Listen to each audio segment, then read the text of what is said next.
Somebody had to do it. I am the chosen one. Somebody had to do it.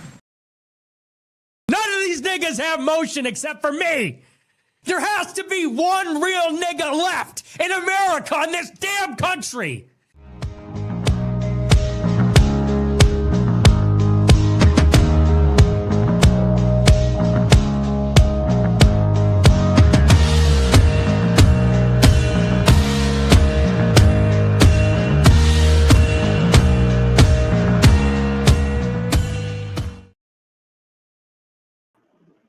Ooh, hit that like button, hit that like button as you make your way into the room. You might notice I'm back in the club, y'all. I am back in the club. Monetization gang. The dollar sign is there. The shit working. They let me back in. I don't think they understand what they did. They let me back in the club. Do you know what that means? Oh my God. They they have no idea. Can't stop, won't stop.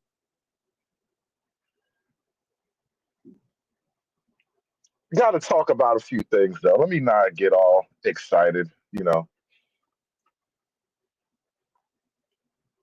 You don't see the button there? There's no monetization button. No, don't tell me I can't get a super chat. That's okay. That's all right. That's all right. I'm getting ads on my content. We'll get the super chats coming in. Maybe I'm not getting the super chat just yet. No worries. No worries. You know what? I'll tell you what. Let me make sure we're running on both sides just so we can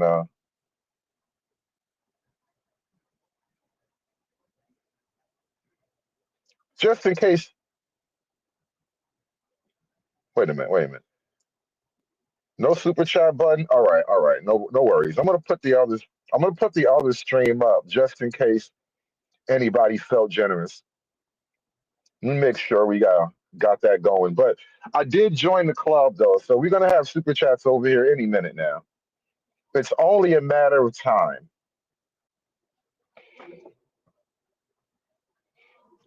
All right, now that we're up and running on both channels, and we do have a working super chat button over here somewhere.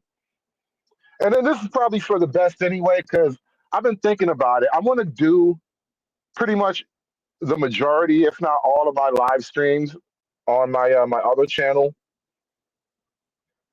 That way, when it's on the backup channel, I can just have like separated content. And I'm gonna start. I'm working on a video now. I'm gonna do all of my pre-recorded videos and drop them over here on the main Hood Conservative channel because I have way more subscribers over here, and just seems like an easier thing to do. I can put the pre-records there. It seems like it'll be a bigger place, more fish in that pond, if you will. But it feels good to be back. It feels so good to be back where it all started. Yeah, we up on both of them now. We up on both of them, but that isn't really why I wanted to do the live stream today. I didn't really want to take a victory lap about getting my channel back. I wanted to talk about feminism and the red pill. I've been a part of a couple of black manosphere conversations recently. And I'm always on Team Manosphere, Team Red Pill. And I just realized that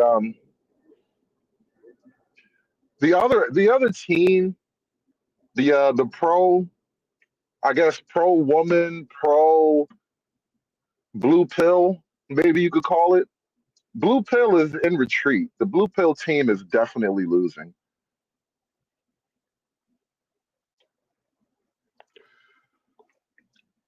But it's not because of the manosphere though. The manosphere is definitely helping it along, but it's not really because of the manosphere. I think by having men get on the internet and talk openly and trade notes and share war stories and whatnot, that has definitely been a catalyst, right? It might have been like the primary motivating factor in terms of a social phenomenon, but I don't know if we can attribute like Gen Z and their lack of dating and mating to just the manosphere.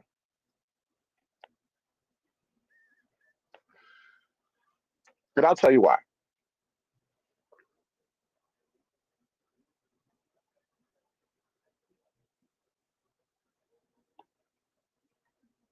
I've been calling these guys romantic for a little while now. Kind of seized upon that adjective. I mean that yeah, that adjective, that definition a couple of months back. It was just something I noticed about the trend of these conversations that we have here. A lot of guys they talk about this thing as if it is a matter of like I don't know unlocking the keys to a woman's heart,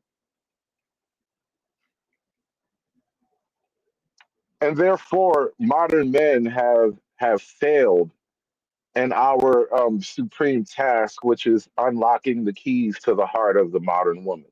As modern men, we are terrible at unlocking a woman's heart. And if you men would just be better men, if you would go to love lockpicking school and learn how to unlock the keys to her heart, if you could just unchain a woman's heart, we would be totally out of this blue pill funk, this red pill mania that we're going through. Right? That's one narrative, right? Modern men don't know how to please and attract modern women, and that's why we don't have relationship success anymore, right? That's one argument. My argument is a lot more structural, a lot more well, a lot it's a lot less individual focused. I don't know that you can solve the problem by purely focusing on the individuals at heart. Like individually, yes, you should be a good partner to whomever it is you're seeking out, right? But I think it's a bigger issue when you think about economics and the legal system.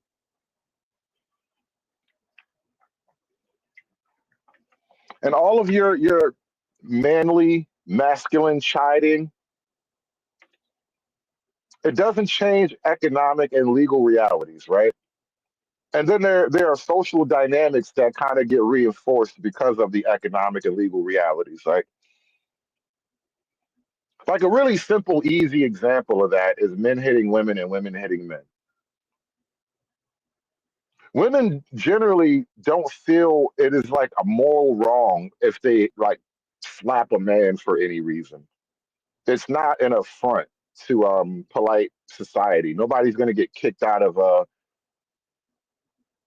polite social circle because a woman slapped a man. Yet if a man were to slap a woman, he could lose all kinds of things, right? And it need not even go to physical violence. Men have lost their careers for wearing a shirt with Hawaiian girls on it, like a literal lula, a hula shirt. Girls doing the hula with the grass skirt. A doctor got fired, like a big shot doctor. He got fired for that, like some type of research professional. I forget what he discovered, but he was an important guy.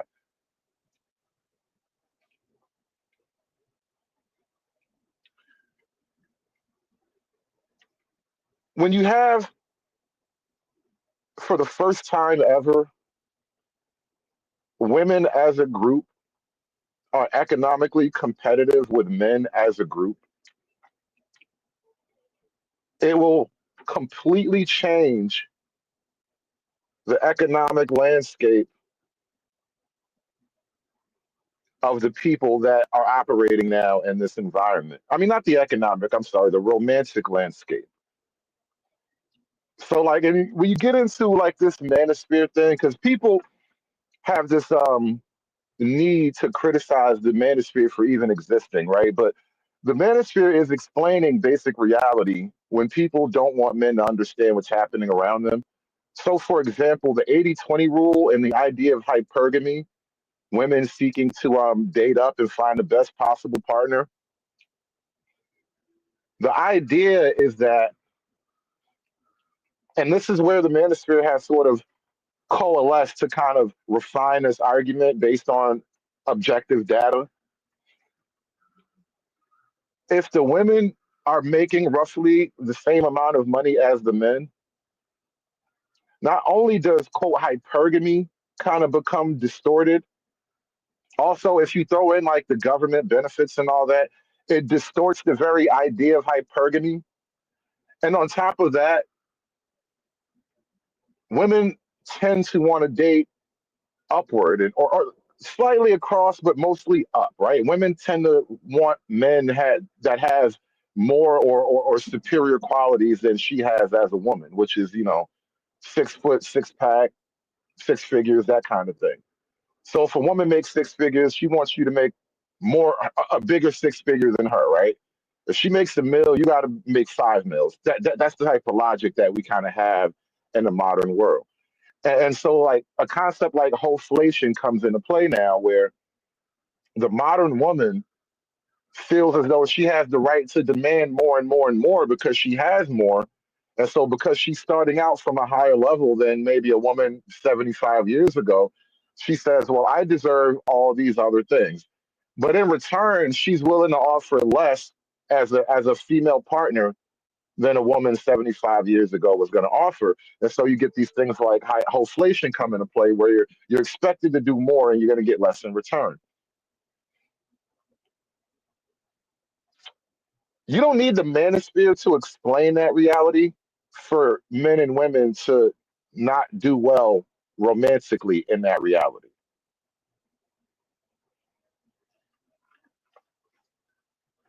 Me explaining the weather won't stop you from getting rained on.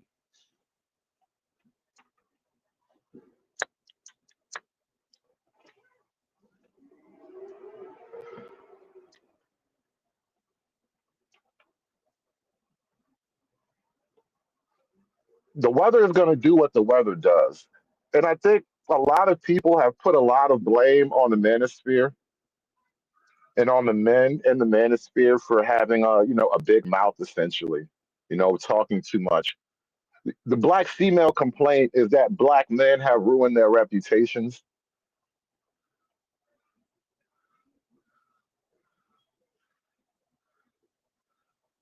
I don't think that's true. I mean, to the degree that there's any character assassination going on, I would argue that the men have been acting in defense instead of offense.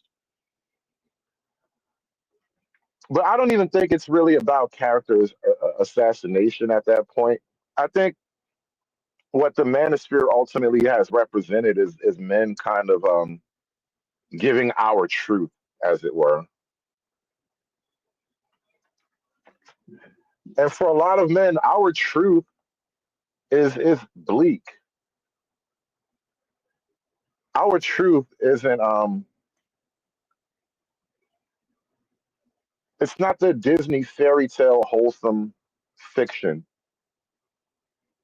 that we all, that television and movies told us that relationships would be. The truth for a lot of men, for the average man, is a lot more it's just unkind, if you would. Life is a lot more unkind to men romantically than we like to argue. So like women have this narrative that men are just out here ruining women. You just be dating all these women and you guys be doing all this stuff. And it's like what I call the apex fallacy. Women look at the men at the top of the social pyramid and then force all the other men who get none of those perks to carry the weight and the shame of what those men do. Like I was just up because I had to get up real early and I was on Freezy's panel. just recently. He just got off the air. They did like a 12-hour show. And this idea came up about the men somehow need to do better, be better men and all that. And it was basically the concept of like players remorse, what I was talking about before. Dudes who had a bunch of women at one point and now they looking at these men now. Like, why are you judging the women that I used to run through? Like, how dare you? You ran through these women, bro. Don't try to charge the average man for doing what only a handful of y'all niggas could even possibly do, right? But we have these competing narratives, and this is kind of why the manosphere had to exist in the first place, because the arguments were completely one-sided. And even now, I listen to a lot of these shows, and I go around, the Chitlin circuit, and it's like until one of the dissident voices shows up, like me, the argument is always one-sided, bro. Shout out to Big Time with the $10 super chat. Thank y'all so much for coming out tonight. Like I said earlier, we are finally back up and monetized on the main conservative channel. Look like we don't have super chats over there yet, but we're working on that. We're working on that. In the meantime, y'all, be like Big Time. Smash that super chat button for me. Hulk! Smash!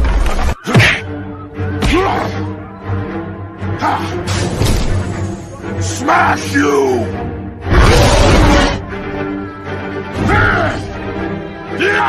You make Hulk angry! You not like Hulk angry! Hulk no like fighting girls. But yeah, hold up. What was that super chat? What cunts don't understand: women date men who are taller, older, stronger, make more bad experience, smarter. Men date women who are younger, dumber, tinier, make less and less bad experience. Exactly. That is almost a black pill. It's not quite a black pill, but it's a harsh pill, right? It's a jagged little pill. But it's true though. And I think, speaking of these harsh true pills, don't mind me. My thoughts are kind of meandering. I'm just, I'm parked up over here on my break, getting some thoughts out. But I think you bring up another valid reason for the quote manosphere existing. I guess that's what I'm doing now is I'm just giving validation for why the manosphere is. We have grown very uncomfortable with speaking frankly about the male female dynamic. And because we don't speak frankly, we speak in delusion and we speak in poetry and we speak in proverb and romantic concepts. We talk the language of women. We literally use female coded and female approved language to attempt to describe the male female dynamic. And I think it robs us of pure truth. Like what you just laid out, Big Time, is an example of pure truth. When I was talking about women tend to want superior qualities in a man than what they themselves possess as a woman, this is exactly what I mean. Women date men who are taller, older, stronger, make more bad experiences, smarter. Now, as men, we don't look for those qualities in a woman. We don't really enjoy your experience. It doesn't benefit us as men that you've had all this sexual experience, right? We prefer it. We prefer the blank slate thing, right? I'll teach you all the freaky deaky shit that I want you to do from now on. We'll learn it together. We'll make it an adventure, a little bit every year. We're gonna work our way up to all the nasty stuff.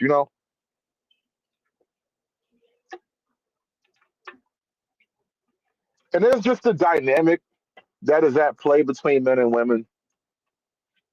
And I think we've kind of lost track of that. Like one of the things that came up on Freezy's panel earlier was an accusation. I think the dude Josh, he was up there. He was saying how somehow men don't understand women, which I think there is a truth in that. Not all men understand women, which is why we had this manosphere come around, because women are mysterious and they lie a lot, and men are kind of dumb. We are one track minded. We can build cars and build rockets, but unlocking the keys to a woman's heart. Hell, it even sounds retarded, me even trying to say that. Like, the autistic male brain I have, unlocking the keys to a woman's heart just sounds like being retarded. But that's a guy thing. Most guys, we don't really, think on that level.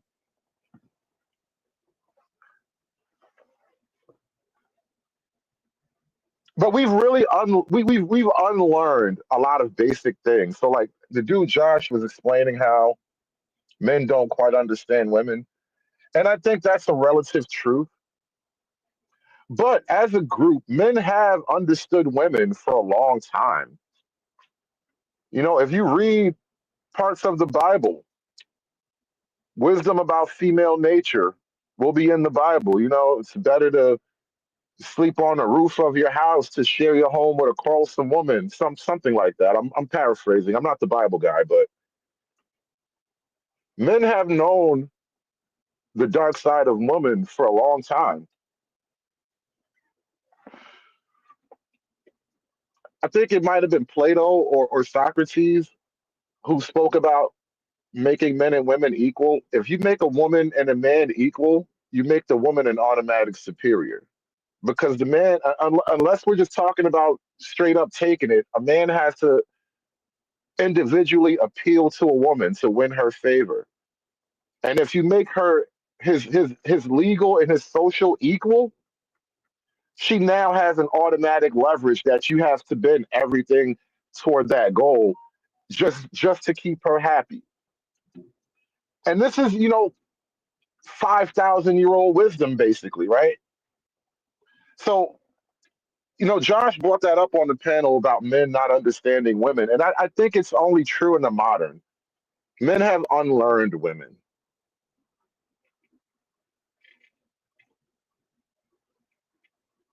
That once upon a time, guys used to quote Robert Briffault and his book on the mothers,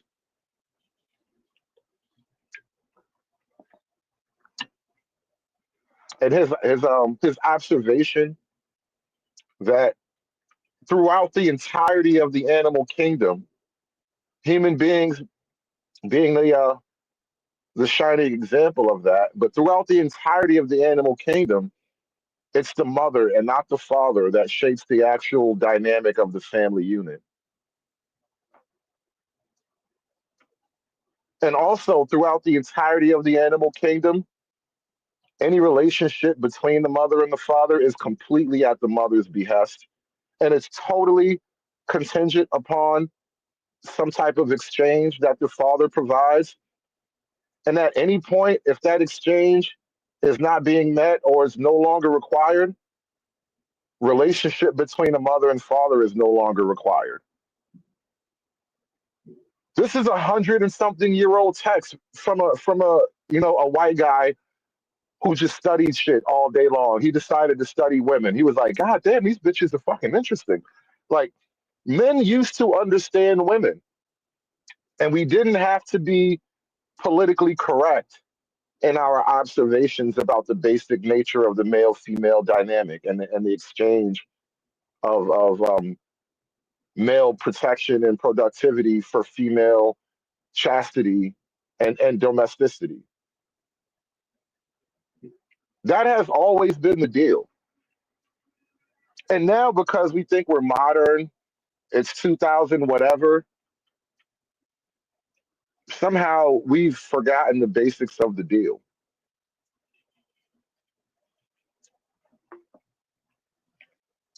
And then on top of that, it's just a lot easier to blame men. Oh shit, what's going on, Nameless? Hey, you know what, Nameless. If you got a minute, I would actually drop the link and have you up here to kind of bounce these ideas around off. Just you and I. I'm not even going to open a panel up. I would just like to have you up alone because you and I, we rarely get to actually have this exchange at length. And I have a minute if you have a minute.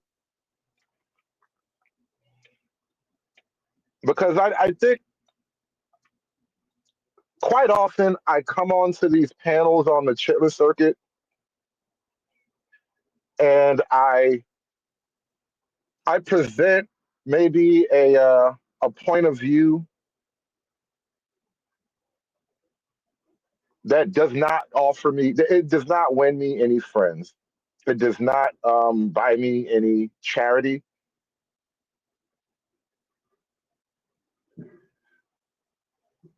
And I accept that. I accept that. And I get that quite often I'm arguing against ideas that are in the background. It's not even in the foreground of what I'm trying to talk about. So for example, when I'm on this chitlin circuit, I know for a fact that one of the huge impediments to people accepting the argumentation that I lay out is the pure racial dynamic. And I get that, and I don't necessarily have a great way to like break that spell, but I recognize that is the spell. And the reason why I'm interested in having this back and forth with Nameless is he's one of the few people that I've encountered that are kind of in that chitlin circuit or whatever, and he gets the whole left wing politics of it all, but he understands exactly where I'm coming from when I point out certain things, and he has a great way of delivering certain truths. Even when he and I disagree, he's actually a great he's a great person to disagree with, if that makes sense to you. Some of you niggas I hate to disagree with because you're just so goddamn disagreeable, right? But no, I realize that there are issues underneath the black male female dynamic that are kind of impeding the nature of the conversation, right? We really get hung up on race in a way that stops practical discussions from being had. And I don't necessarily think it should be that way. Like it's not really it's not a coincidence that all of Western culture is having this problem with its men and its women. And a lot of the things, and I think when you bring up, like, when you start to look at the black role, to the degree that we have any influence at all, when you look at the degree of the black role in this issue, I think it's hard for a lot of black folk to accept the level of culpability in that the very freedom, like I pointed this out when I was up there with Freezy and them earlier today. Nameless, the link is in the chat, by the way. Let me drop it one more time. And this is just for Nameless. I'm not opening the panel, but I do want to get Nameless up here. We haven't actually had a chance to volley these ideas back and forth on the panel exclusively.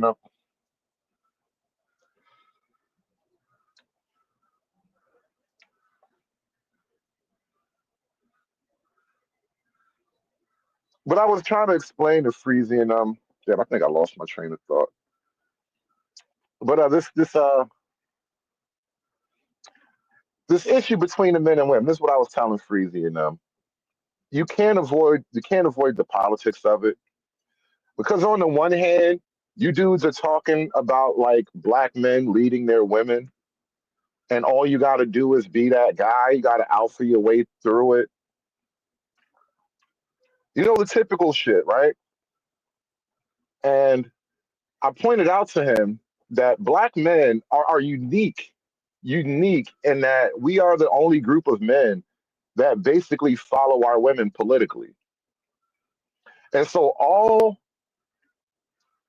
all the things that black men want politically in terms of head of household in a patriarchal order. You know, God, man, woman, child. None of you niggas actually put that on the line politically. You totally allow those political interests to be subverted so you can vote alongside the women. And what the women want politically is directly opposed to all the things that you guys want socially. And their politics will shape your social life. And that's what you guys don't want to acknowledge, right? But here's the problem though. Once they acknowledge that it's a political issue, now you got to vote with the white boys that are allegedly racist and they hate you. And so now you become politically frozen. And it's a lot easier to hang out there and be liked and be in the crowd, be in the in crowd and, be loved by the girls and all of this whole shit. It's a lot easier to be liked than it is to be right. And I find myself being right more than I am being liked, I guess, in these chitlin circuits. But I haven't met anybody that could actually disprove my framework and the problem that I present. And when I bumped into Nameless one time, it was a couple of weeks ago, and I started bringing this up. He immediately understood where I was going with it because not everybody gets that Black culture is effectively the bastard child of Marxism and communism. And so a lot of our Black heroes and our Black leaders are Marxist and communist and socialist in one way or another. And there is no conception of how that culture, the culture of Marxism and communism, the culture of revolution itself, how that can totally obliterate the male female dynamic.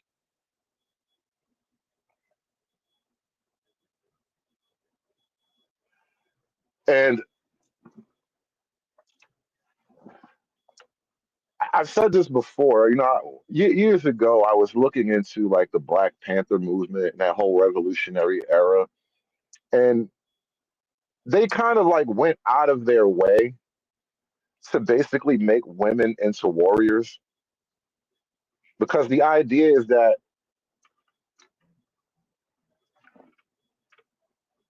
we gotta, team up.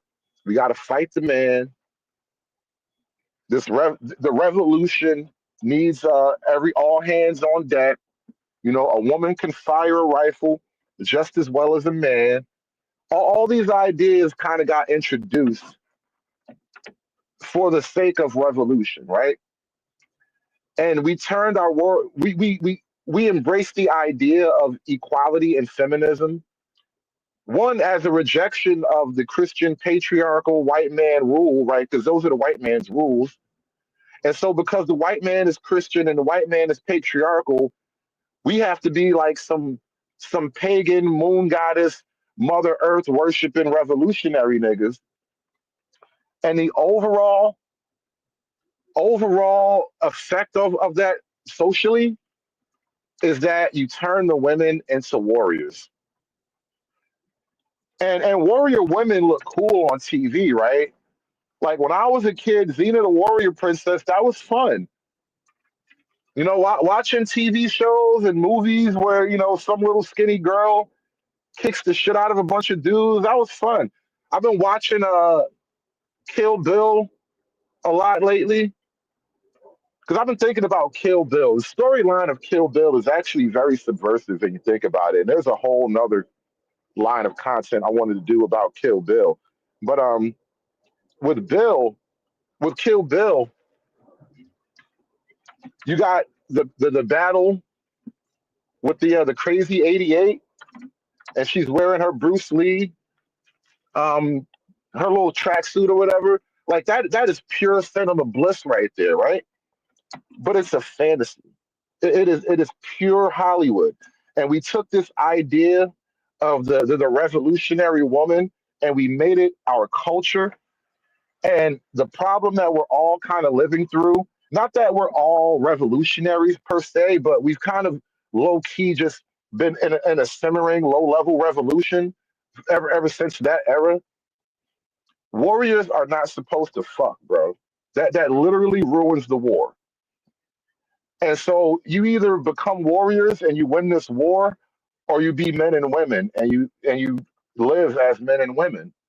And right now, it feels like black men and black women are stuck somewhere in between where we're supposed to be warriors, but we're supposed to, be men and women at the same time. And you just cannot do that. And when I look at the women and modernity, as I was calling it earlier, because we're both modern men and women, but only men get punished for their lack of traditionalism.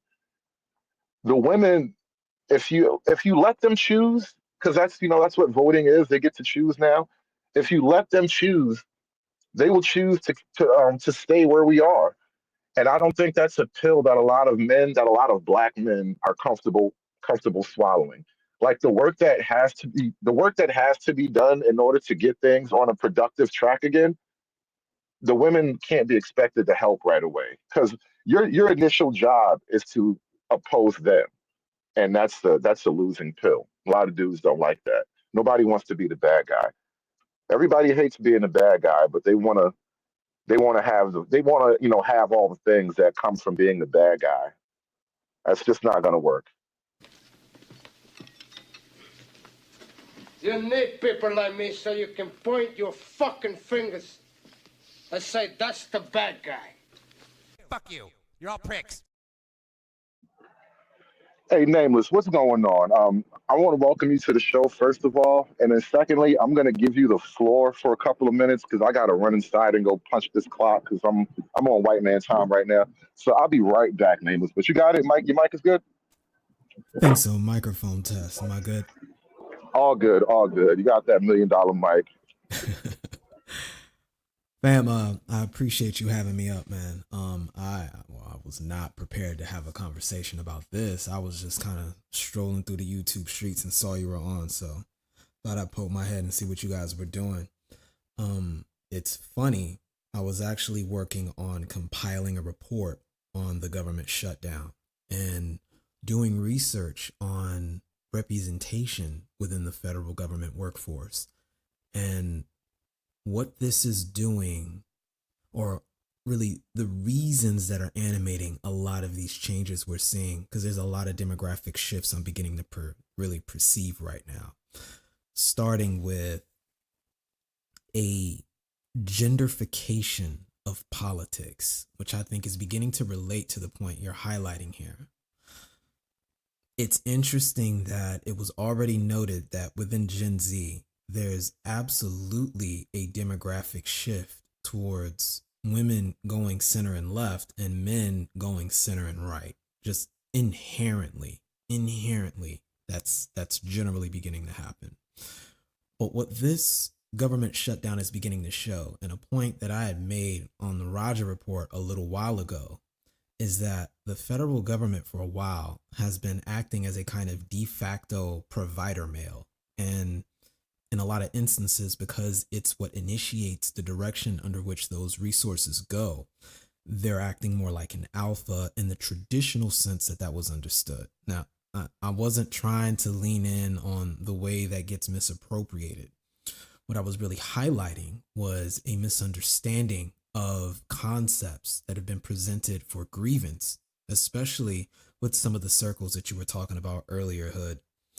In particular, I was highlighting in this report how the absolute bottom of the societal infrastructure, when we talk about who's considered destitute, when you control for things like mental illness,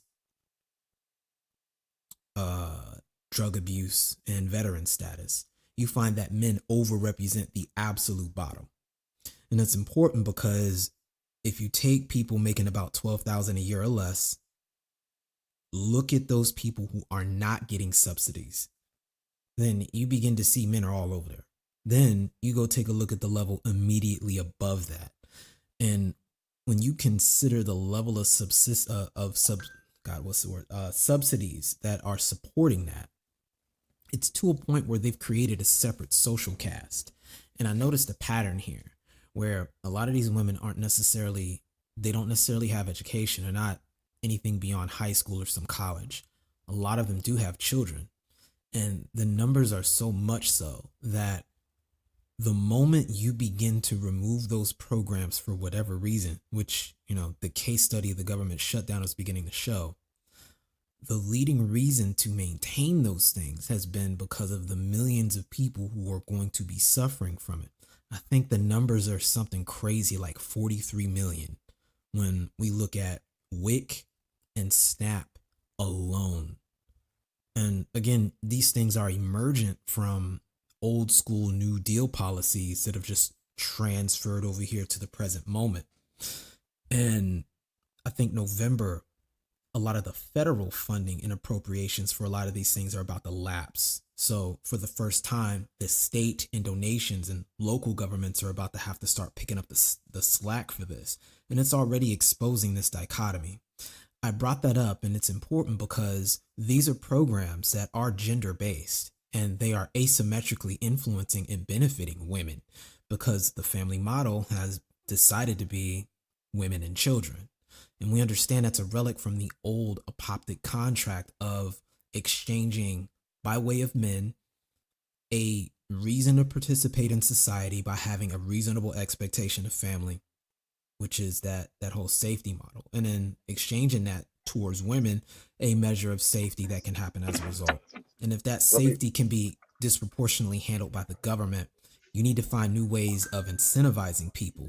And this is what this model has failed to do. So when we fast forward now with the way people can use protected classes to get access to these things, something that was originally designed to address a Civil War grievance throughout Reconstruction is now being leveraged to create a demographic that is disproportionately benefited from this situation long term. And a lot of these administrative changes are actually affecting them more than anybody else, and they're reflecting to the genderification of left and right Let me everywhere. jump in here.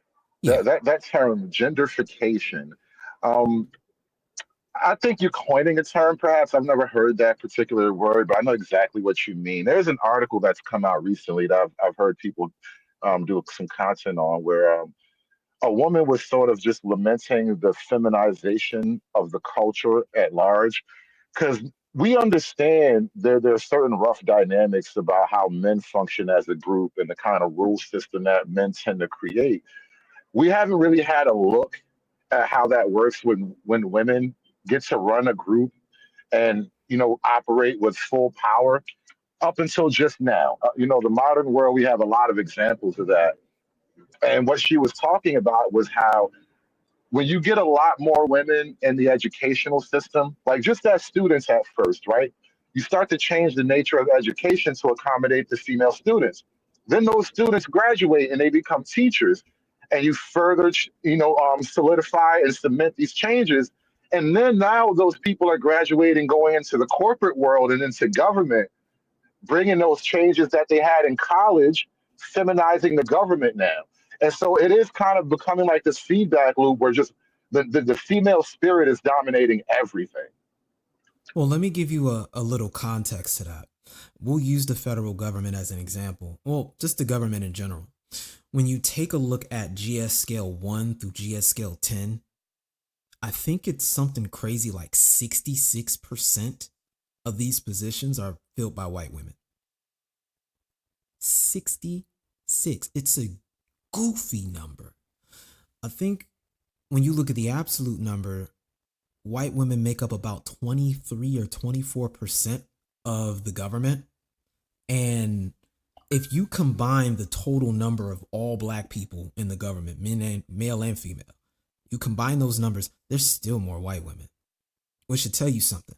And the overwhelming majority of that began to happen after the Civil Rights Act of 1964, specifically when they included sex into Title VII, which, again, if you listen to Martha Griffith, she'll tell you the main reason why they added that is they were worried that if it was written left as is to address people by way of race and color, that black women would have more rights than white women.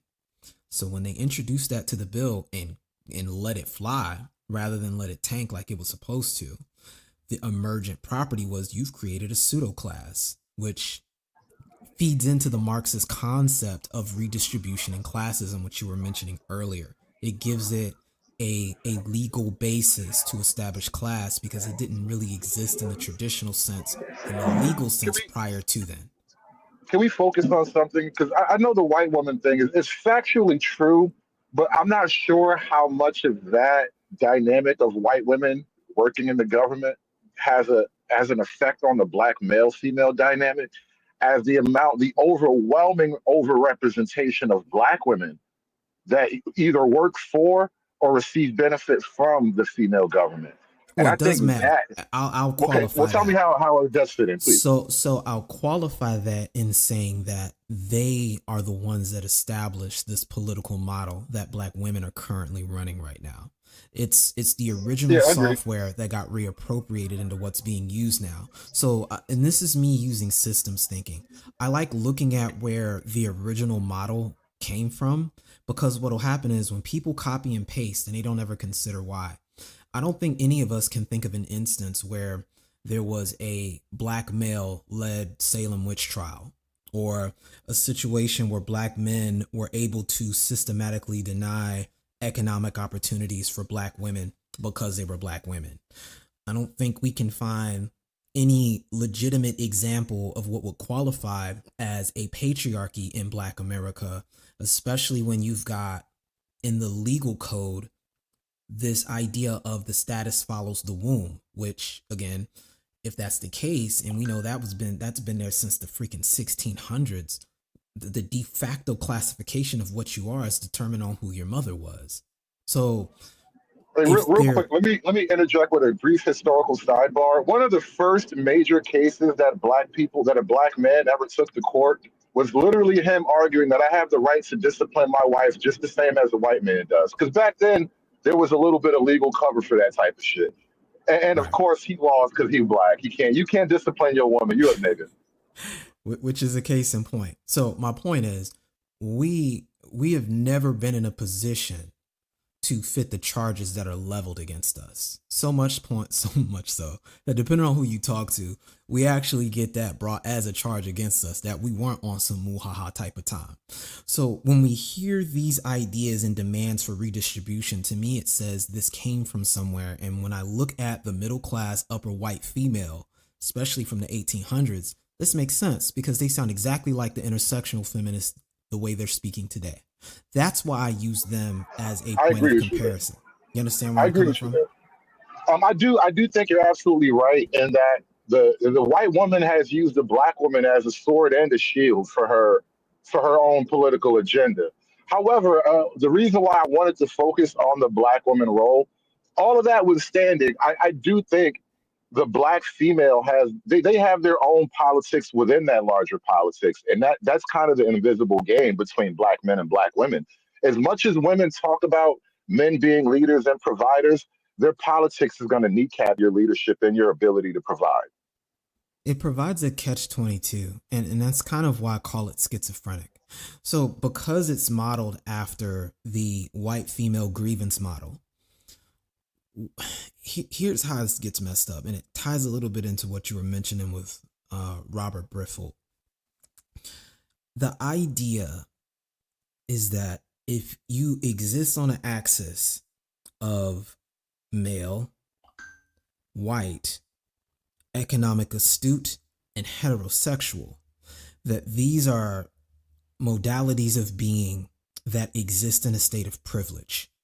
That means anyone juxtaposed to any of these things is in a state of non-privilege.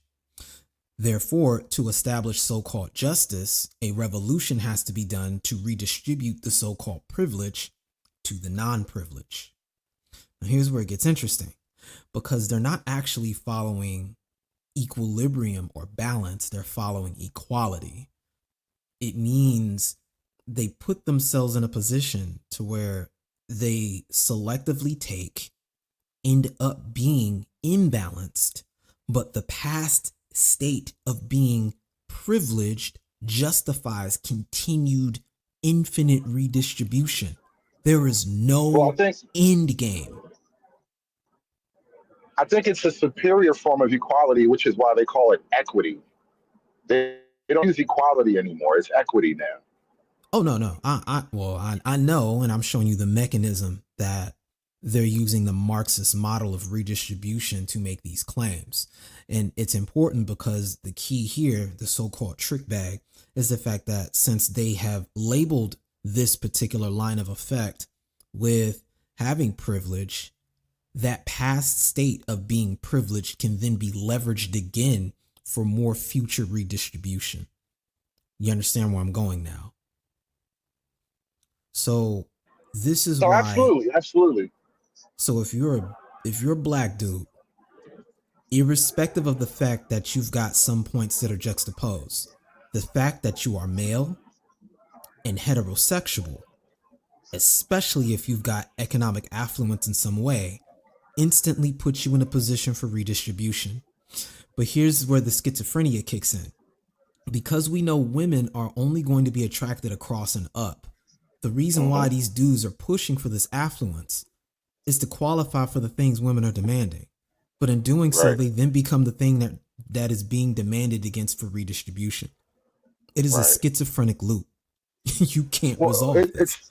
It's putting men in a weird patriarchy catch-22. Like, if I become the man that I'm supposed to become, I'm now the enemy by default, right? And I totally get that. It's a weird box that you just can't get out of.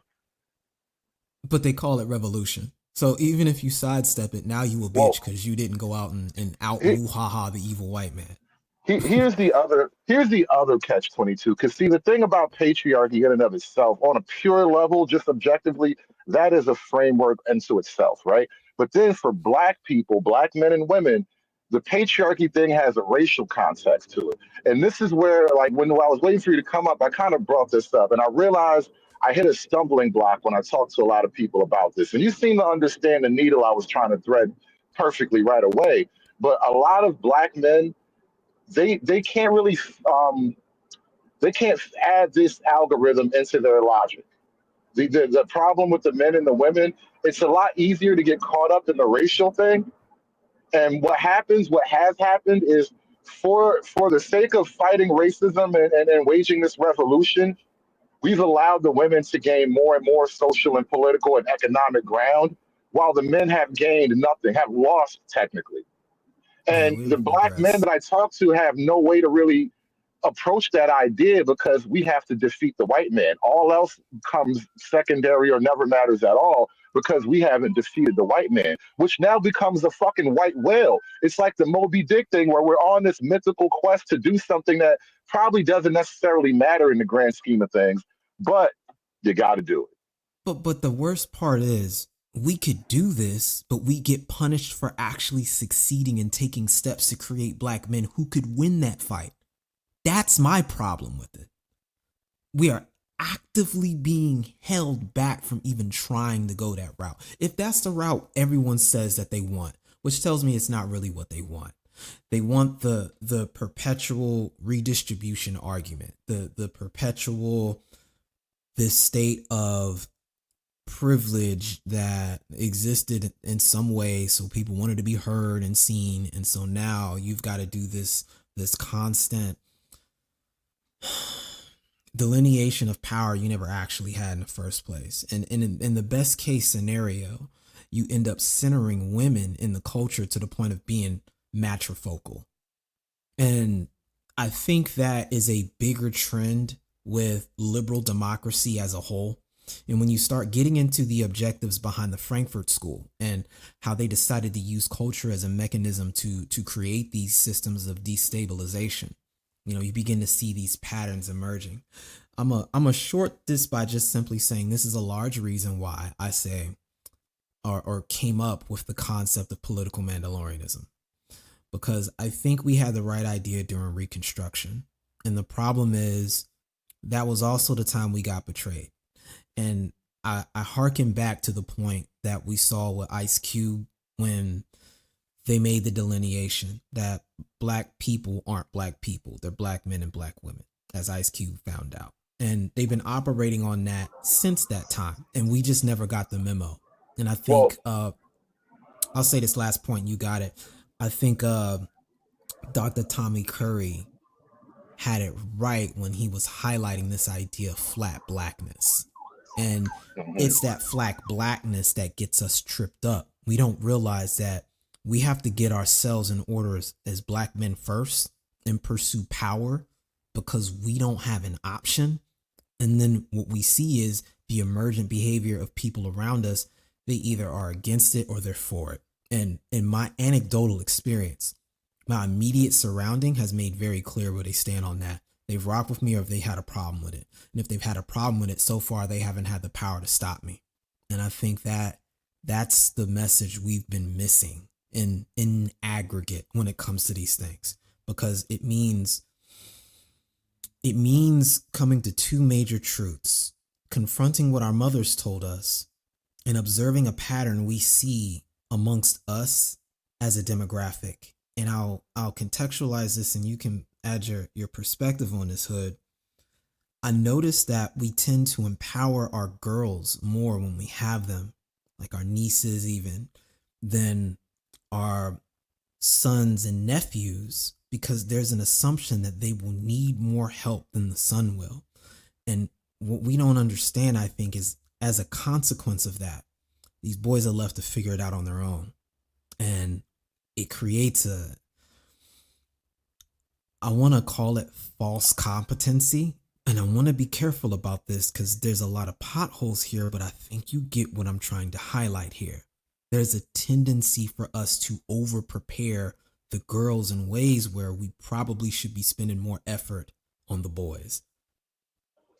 Well, a while ago, I remember doing a stream where I just kind of was getting some ideas off my chest, which is a lot of my streams technically. But I was talking about modern women and watching, as a father, watching your daughter become a modern woman is it's not always an enjoyable thing.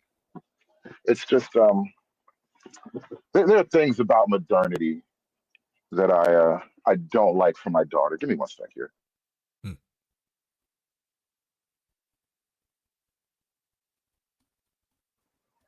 Now, the thing I wanted to kind of bring it back to, and especially we're talking about modern women and black men and women.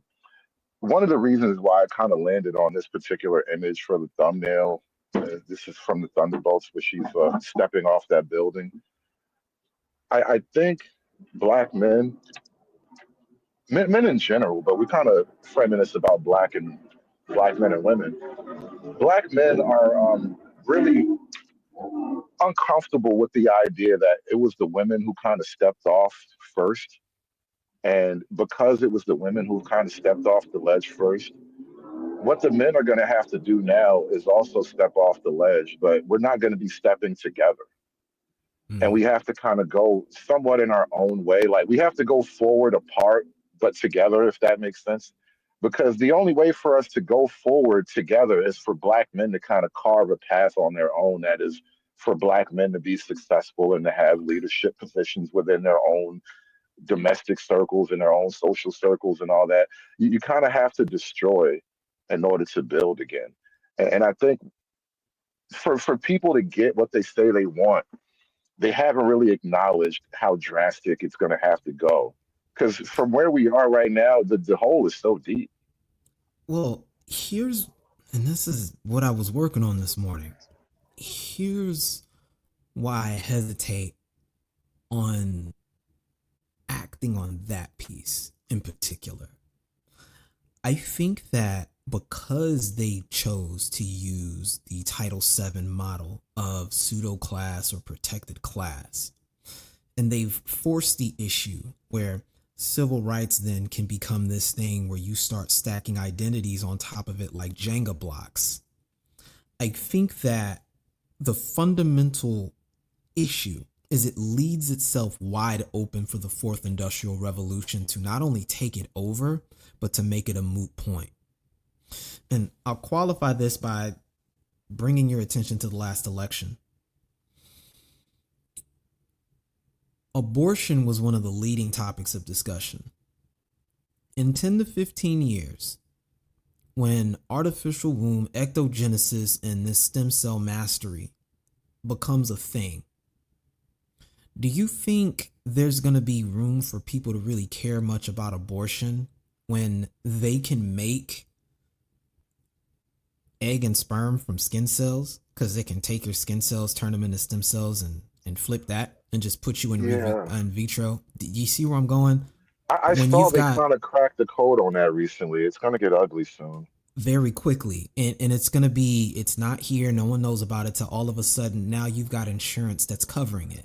And now the models of gender-based politics suddenly become this liminal space in the center that's not an ideological center, but it's a position of transition where people are going from left to right to left based on gender. But now here goes the technocracy that can introduce technological solutions for these problems. If you've got a racism problem, here's an algorithm that can fix that.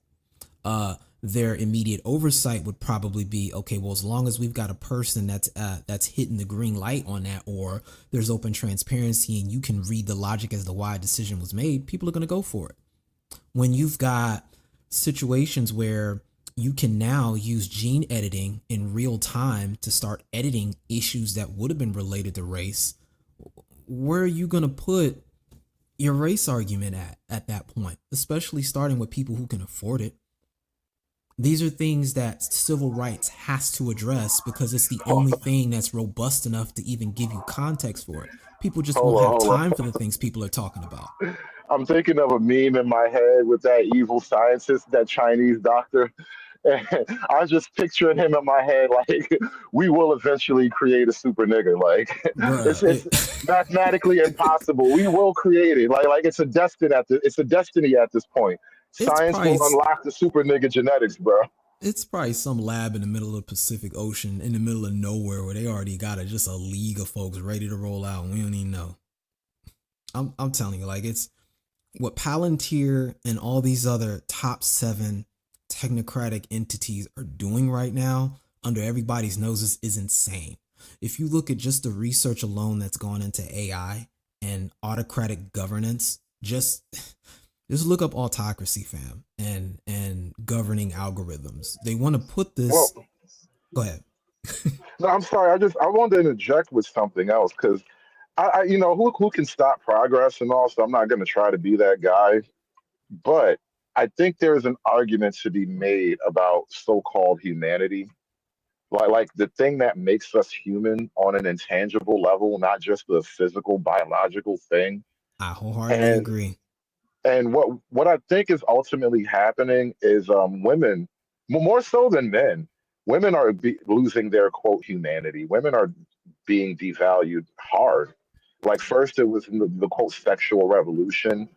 Like in my opinion, that was women devaluing themselves in a lot of ways, and from the traditional standpoint. And then when you introduce this whole technical revolution, the technosexual revolution, where never mind the ubiquitousness of adult entertainment. And what happens when that stuff goes 3D and holographic? Like, oh my God, it's going to be horrible. And on top of that, when you can start buying your Tesla bot with a womb app, I mean, They're what's not the ready. role of woman? Yeah, That what's the role of woman in that type of environment? And here's where I'm building up to. Here's where I'm building up to. Women, out of political necessity, will argue for traditionalism. and that's why you are gonna see this hilarious split between the LGBTQ plus and the LGB is gonna split from the rest of the acronym, and they will literally find themselves on the right trying to posture using that very logic you just said, and that will be one of those black swan events that kind of shows you it's about to get taken over by the Well, technocratic faction. from what I hear, and this is total maybe non sequitur to the tech thing, but I hear the T's are kind of in retreat right now. And maybe that's just the Trump era, and maybe they're going in hiding. But I think this just a cultural trend where the LGBT, I mean the LGB, are low key kind of sick of the T's too. A lot of people are just over the T's. Yeah, I'm saying that particular spot they open is wide open for the technocratic conversation to happen, starting with people who are adopting some of these things for academic reasons or to overcome physical injuries. We got veterans, they got arms and legs missing. They'll be the first candidates to start trying out some of these new prosthetics that show up that let you perform better than normal people. I mean, then you've got the things that are being worked on now with nanotechnology that can assist in neurological function and things that let you offset certain processing powers remotely to other chips that can be connected to the cloud. Like, these are all things that you're going to have to make a decision on as a parent. You know, do you give access to these things to your kids so that they can adapt to it early, or do you choose not to? And then what do you do with the people who don't? Civil rights is the only platform that you can really come to a conclusion about. Like, it's a little things like that. And it's all good until the insurance company says, okay, well, we've got evidence to show that people who adopt this technology have better outcomes. So you who aren't doing it, yeah, we'll cover you, but here's your new premium. And then, you know, this is how these things get introduced forcibly, whether people want to or not. And you're going to have to find a framework to have these conversations in. I'm saying this is how the current left gets a lot of its talking points essentially replaced by the technocracy, pushing what you were describing earlier that I call the commodification of human life and human relationships. Go ahead, fam. You know what? It sounds like the new civil rights will be anything but racial. There may be a bit of gender dynamic to it, with the male grievance being a part of the civil rights, the new future civil rights issues. But there seems to be some type of tech problem coming up. The blending of tech and civil rights is going to be the new frontier. I think it won't be about race anymore because the race card is kind of been played out.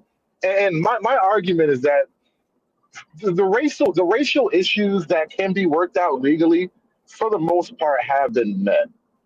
And I don't know what more we can do legally for Black people to like be respected. And I say respected because it seems like that's what a lot of Black folk want.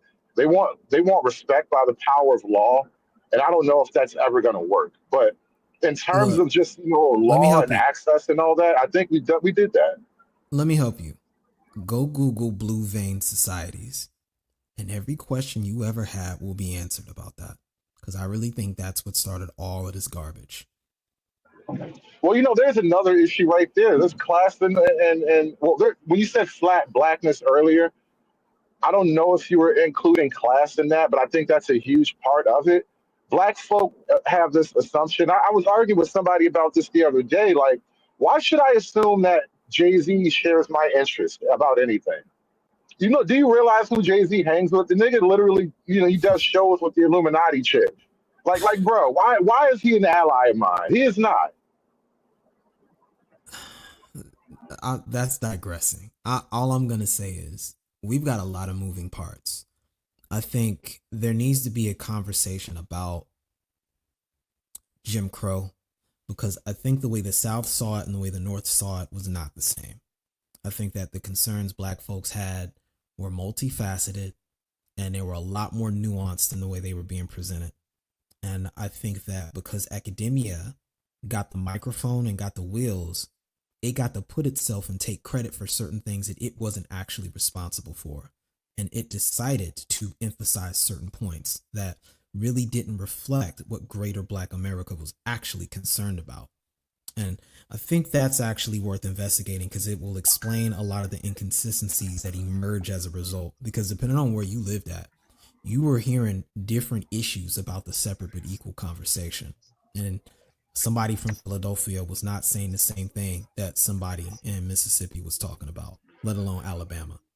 I can imagine that because there's just the urban versus the rural. There's just different lifestyles, different natures of people, white and black, up north and south. So I could imagine that. And when I when I learned more about the real civil rights era, not just the PBS documentary, I hear those rumblings, and I hear that Dr. King had his own nemesis, and there was a tug of war between how things should be done. And so these are all facts that get lost in the sauce now, but this is kind of the reality of things. And so we get sold an image that is it's been processed and packaged so that as Black people we all wind up at a similar conclusion. Where I think we've kind of run its course on that, and now we can kind of start to deal with a more nuanced and a more objective reality. I think I that's will what we need to do. And what nameless, nameless, before you go on, and I know you yeah. said you only had a few minutes up here, so I'm keeping you as long as I got you. But right now, I do have a question from the audience I would like you to tackle before you move on to any other commentary. Because you were speaking about pursuit power and Freeman's Journal. Shout out to Freeman, been a member for 6 months. Define pursuit power. What does that look like? Political Mandalorianism. You know what? Can I just go ahead and read the preface? Good God, being goofy outside. The preface of the Political Mandalorian manifesto here. Now, pre-game, when you say political Mandalorianism, are you reading something of your own work, or did you get this from somewhere else? This is my own work I've wrote. Thank you. Continue. Okay, I'm gonna go pull this up. All right. Preamble, political Mandalorianism. And I'm gonna give you the general the general layout. And I will define it to give you your short answer, Friedman. It's the ability to conduct and contract fair contracts. Fundamentally, the ability to leverage and conduct and arbitrate fair contracts. That's what I describe as power. I think that power is a series of your ability to navigate that by way of policy. And I'll explain that here in the preamble. Number one, individuals, parties, and corporate entities and states can engage in the act of policy. Law is the language of policy. Politics is the means by which policy is made realized. Diplomacy and negotiation are the preferred methodology through which politics is engaged. War is politics and policy imposed in the absence of negotiation and diplomacy, with the goal of submitting the opponents to one's will by way of hard, soft, smart, or proxy power, and eventually algorithmic power.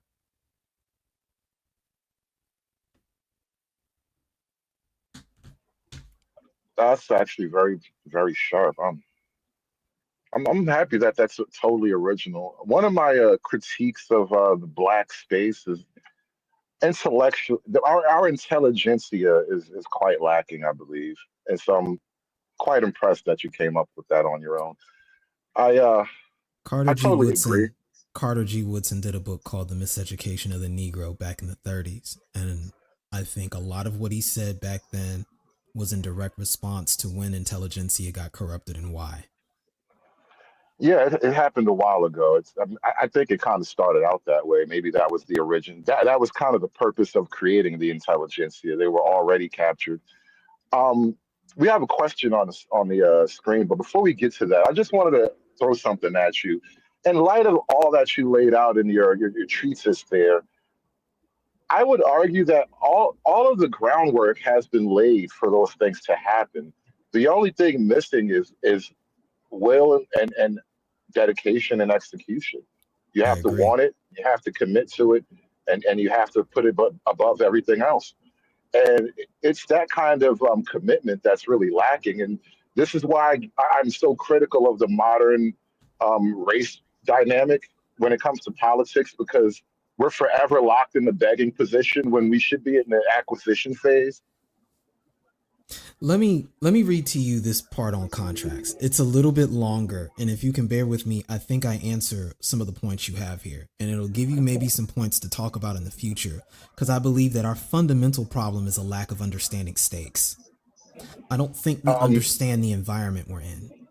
Before you do that, I'm gonna let you read as much as you like, but I want to say this because I promised the audience I'm not gonna keep the panel closed forever, but I Oh did yeah, want to have an isolated one-on-one. But after you read that, I'm gonna drop the link and open up the floor. So as long as you want to stay, it's fine. But I do want to open up the floor while I cool. That's yeah. catch up You here. did say that. Yeah, you did say that's my fault, fam. And then I gotta No, go no, it's no shortly. fault at all. But yeah, I know it's a time management thing, so I want to do as much as I can with the time we got. You feel me? Understood. But please read all you want. Okay, so I'm gonna bring this down to the appendix of the document. And I have 4 of them here, but I'll go over the first one because it talks specifically about contracts and law. All right, so Appendix 1A, Law and Contracts. Law is the superposition between politics and religion and serves as the vector of articulation for policy. Law exists as the intersection of societal values, often rooted in religion or moral frameworks, and practical power dynamics, politics. It acts as the mechanism through which policy, born from political process, is formally expressed, codified, and given direction and force, what I call vector of articulation. B. Gravity of jurisdiction and capacity for war.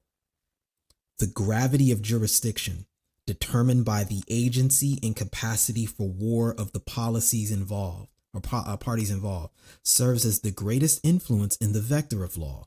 The scope and binding power of legal authority, gravity of jurisdiction, is not solely determined by abstract legal principles or institutions. It's fundamentally shaped by the agency, political will, and perceived readiness and capacity, tangible resources, and military strength of the actors involved to wage war or project force. This gravity of jurisdiction, in turn, exerts the most significant influence on the direction and force of legal vector of law. Here's where we get to the important part here. Fair contracts and charity. The highest expression of law is the fair contract, realized among equals. Its inverse being charity. I'm going to say it again. The highest expression of law is the fair contract realized amongst equals. Its inverse is charity. Ideally, law facilitates fair contracts between parties with relatively balanced power. These contracts represent the highest form of legal expression, embodying mutual consent, equitable exchange, and the foundation of a just social order. Charity is the inverse of fair contracts in the context of systemic inequality. While valuable in alleviating immediate suffering, charity addresses the symptoms of a broken or absent fair contract. Last point, 1D. Shadow contracts, vectors, and jurisdictions. Where gross disparities in power exist, shadow contracts that enslave and objectify rule through shadow vectors and shadow jurisdictions. Shadow contracts are agreements born from a significant power imbalance, operating within the gravity of law and shaped by shadow vectors and shadow jurisdictions. They are characterized by compulsion, not true consent. Shadow vectors represent the direction of legal and political force exerted by the dominant power, prioritizing the interest of the stronger party. Shadow jurisdictions are the zones of influence where dominant power exerts control and enforces shadow contracts, even beyond formally recognized legal boundaries. This is what I mean when I say contracts.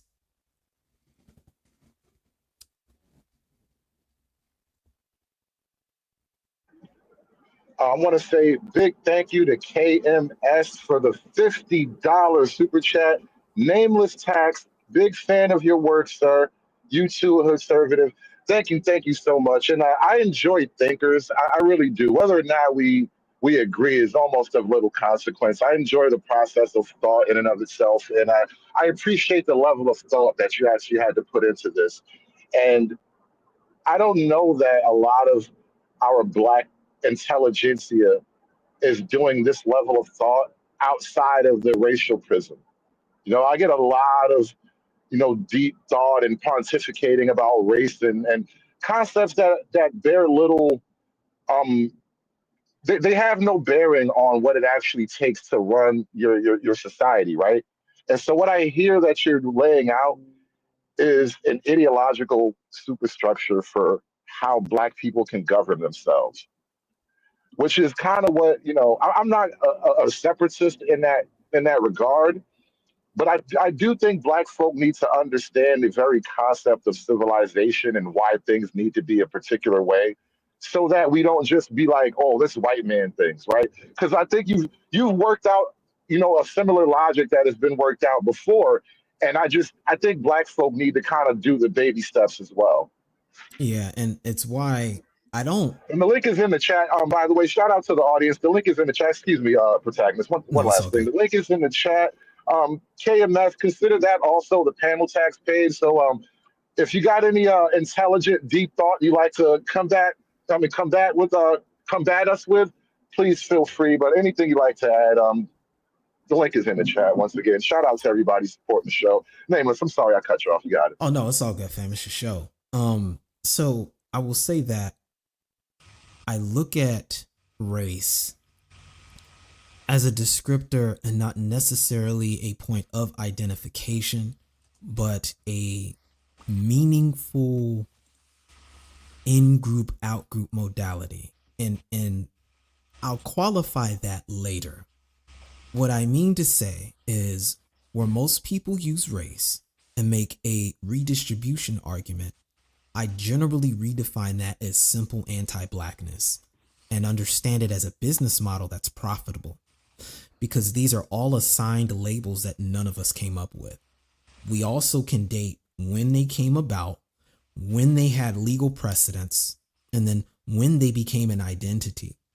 And I tend to lean in on what Dr. Frances Cress Welsing identified in the ISIS papers, and furthermore, what Dr. Neely Fuller used to describe race. And I agree with their interpretation on that, in that the only race that exists is really white. And the reason why we got a problem with that is because if you take white and mix it with anything else other than white, you get non-white. And if it was any other way, race would be irrelevant, because the problem ends up being the only way you can reproduce white is with someone else that has that classification. And so we run into this inherent issue or desire for inclusion, which is where this whole redistribution argument goes left, and why I said the focus needs to really be on the blue vein conversation to understand why intelligentsia in particular is stuck on this. When we go into what actually was being said in the South at the time, we were concerned about the money and power. I think there's a weird problem with what they quote intelligentsia, the black elite, and I look at this like when I call them the professional blacks, like the people whose job it is to be a black person on TV and to give you the black opinion or whatever, and it's always the same opinion. I I suspect that these people, because they largely come from a more, or at least they are in at that point in time, a more wealthy, secluded, protected type of blackness. They maybe have a level of jealousy for the other white people that are at that economic, social level. And I don't know if you can ever make up for that legally, nor should you try. Like, it's my opinion that as much as possible, we should try to keep racial specificities out of the legal framework and let whatever racial gaps appear just be worked out socially and individually. Because once you start putting the thumb of the law on it, now the law becomes a weapon that one party has to wield in a life or death struggle, and it's a lose lose. Nobody wins like that. Well, we're here now, and we've got an entire political party that based it off of that, and unfortunately, now we've got a counter movement that's based off their reaction to that as well, which I think has I don't left know if that's everybody off true. base. I don't know how true that is, man. I understand the fear and the antipathy that black people have for the quote right wing.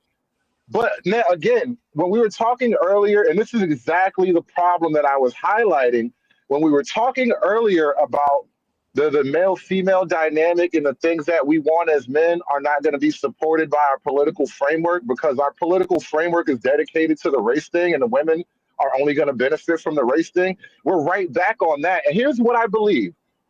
I think there's more room for black people to grow within the context of the right wing and the racial, whatever racial fear and paranoia we're going to grant to that left side of the argument. Let's say it's there.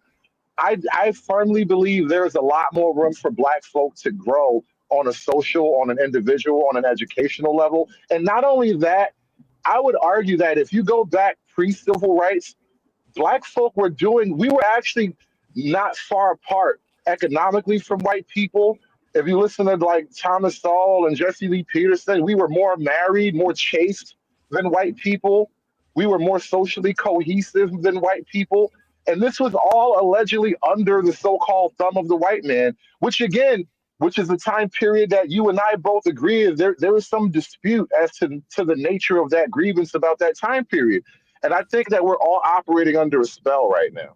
So let me double down and qualify that. I'm very specific about what I mean when I say race. So there's race as it's been defined by the Frankfurt School, and then there's race as it's defined after the Bacon's Rebellion.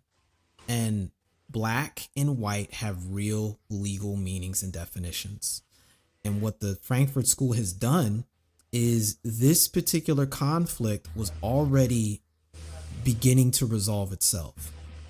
And when we saw that black men were going to get the right to vote before white women, all of a sudden it became a problem that they started off by blowing up, starting with the Daughters of the Confederacy. And Frankfurt School thought before World War II saw that as an opportunity to reappropriate and exacerbate the scenario by introducing Marxist ideology to it, which W.E.B. Du Bois was in the process of internalizing, which is how you get this idea of race as class. And because these kind of ideas have become the bedrock for these topics, you can't escape bringing them up now because they're embedded into the actual vernacular. So what I meant by reactionary conservatism is that the new left politic was defined by these definitions and terms. They were in turn used as a revolution point to redistribute. And then in turn, in response to this, we get the modern conservatism movement, which was largely an attempt to rebuff and refute the idea of Marxism. I'm saying once you're caught into that okie doke back and forth, that denatures everything we're talking about here, because the reality is most of people who were living in these conditions weren't going, I'm a Marxist, so I'm gonna just go ahead and think this way, or I'm conservative, so I'm gonna go in that direction. They were just living their lives independent of these things. They didn't use either left or right at all. You've got a case in point where people like bringing up Tulsa, Oklahoma a lot. They rebuilt most of that stuff within 6 months. And then within 2 years, they recuperated a lot of the money that was lost. And paradoxically, it isn't until years later when they get the integration order that they drop the eminent domain piece, because so many people left Tulsa after that. And then they run, what is it, I-244 over there? And then the majority of it's pretty much destroyed, more than what they actually had back in 1921 when they got attacked. I mean, it's little things systematically like that, I'm saying, that existed not because of, but in spite of these political orientations. It's the power piece that I'm at. Go ahead, fam. Now I want to jump in because we're chewing up a lot of that mic right now. I want to get first Bandit came up, and then Freeman's Journal. I think you're right after Bandit. Wait, hold on. Let me double check that order. But Bandit, you got it, bro. Yeah, thanks for having me on. I was just questioning with the whole, we were talking about the different responsibilities of people. Like, where do you see us going from this point? Like, can we actually, for the sexes, I should say, are we actually going to mend things, or do you think this is a complete separation and we can't even come to terms anymore? I think this is something happening around the world. So this isn't just a American issue. This is an industrial first world issue. So this is a problem that I hate to say, I think this probably goes back to like the Paleolithic era. And every time there was going to be a response to try to address that, some new technology showed up, interrupted it, and then everybody was busy trying to adapt. And it looks like that cycle is about to happen all over again. So we either learn from the past or we're doomed to repeat it. We're already repeating a great deal of it. I just think that now we've got technology that makes it more available to see. It's more open. Lines of plausible deniability are available on both ends. But the emerging issue ends up being, if you can't come up with reasons for men to invest within themselves and in the society outside of getting what's going to be beneficial for them, and you're not willing to create a open proposal for a meaning of family, which I still think children are the crux of it. I agree. I don't know how you maintain a older human capital based model of running a nation state. You've got no choice but to push towards a technological solution, or you got to take away rights, and we know that's going to be met with diminishing returns as well. It's going to take it is going to take a coming to Jesus moment that I don't think makes sense, and I don't see working in the people who are benefiting from it, especially if they don't necessarily have to be alive when shit hits the fan, so to speak. Excuse my Well, language. I think the tech solution, as we discussed it earlier, because there may be other developments we can't even fathom from here, but what we were talking about earlier, it's not going to be the huge thing. I think that, we were kind of playing it up to be, and for one reason, economics and finances, bro. Like, this Yep. is going to be something that the elite have, and they'll have access to it easily and readily. But your average guy working at a regular, wage slave type of job, and the woman that's working right next to him, they're going to have to make a baby or just hate each other. I don't know another way to go around. Well, the only other way around is the artificial womb is only $15,000, and that's the most expensive it's going to be, because the more. Really? Yep, it's only $15,000. It's cheaper than Oh, in vitro now. Yeah, that's what I'm trying to wow. say. Like, I might like be wrong. I might be wrong. Shit. if the technology just came out and it's only $15,000, it's going to drop by. I bet you it's going to drop down to like $1,500. It's going to be the What's same expense of having a kid naturally. what you're gonna So that's gonna be such a game changer. I don't even think society's prepared to understand the changes of that. what I was gonna And highlight. Oh, go yeah, ahead. My bad, fam. My bad, fam. yeah.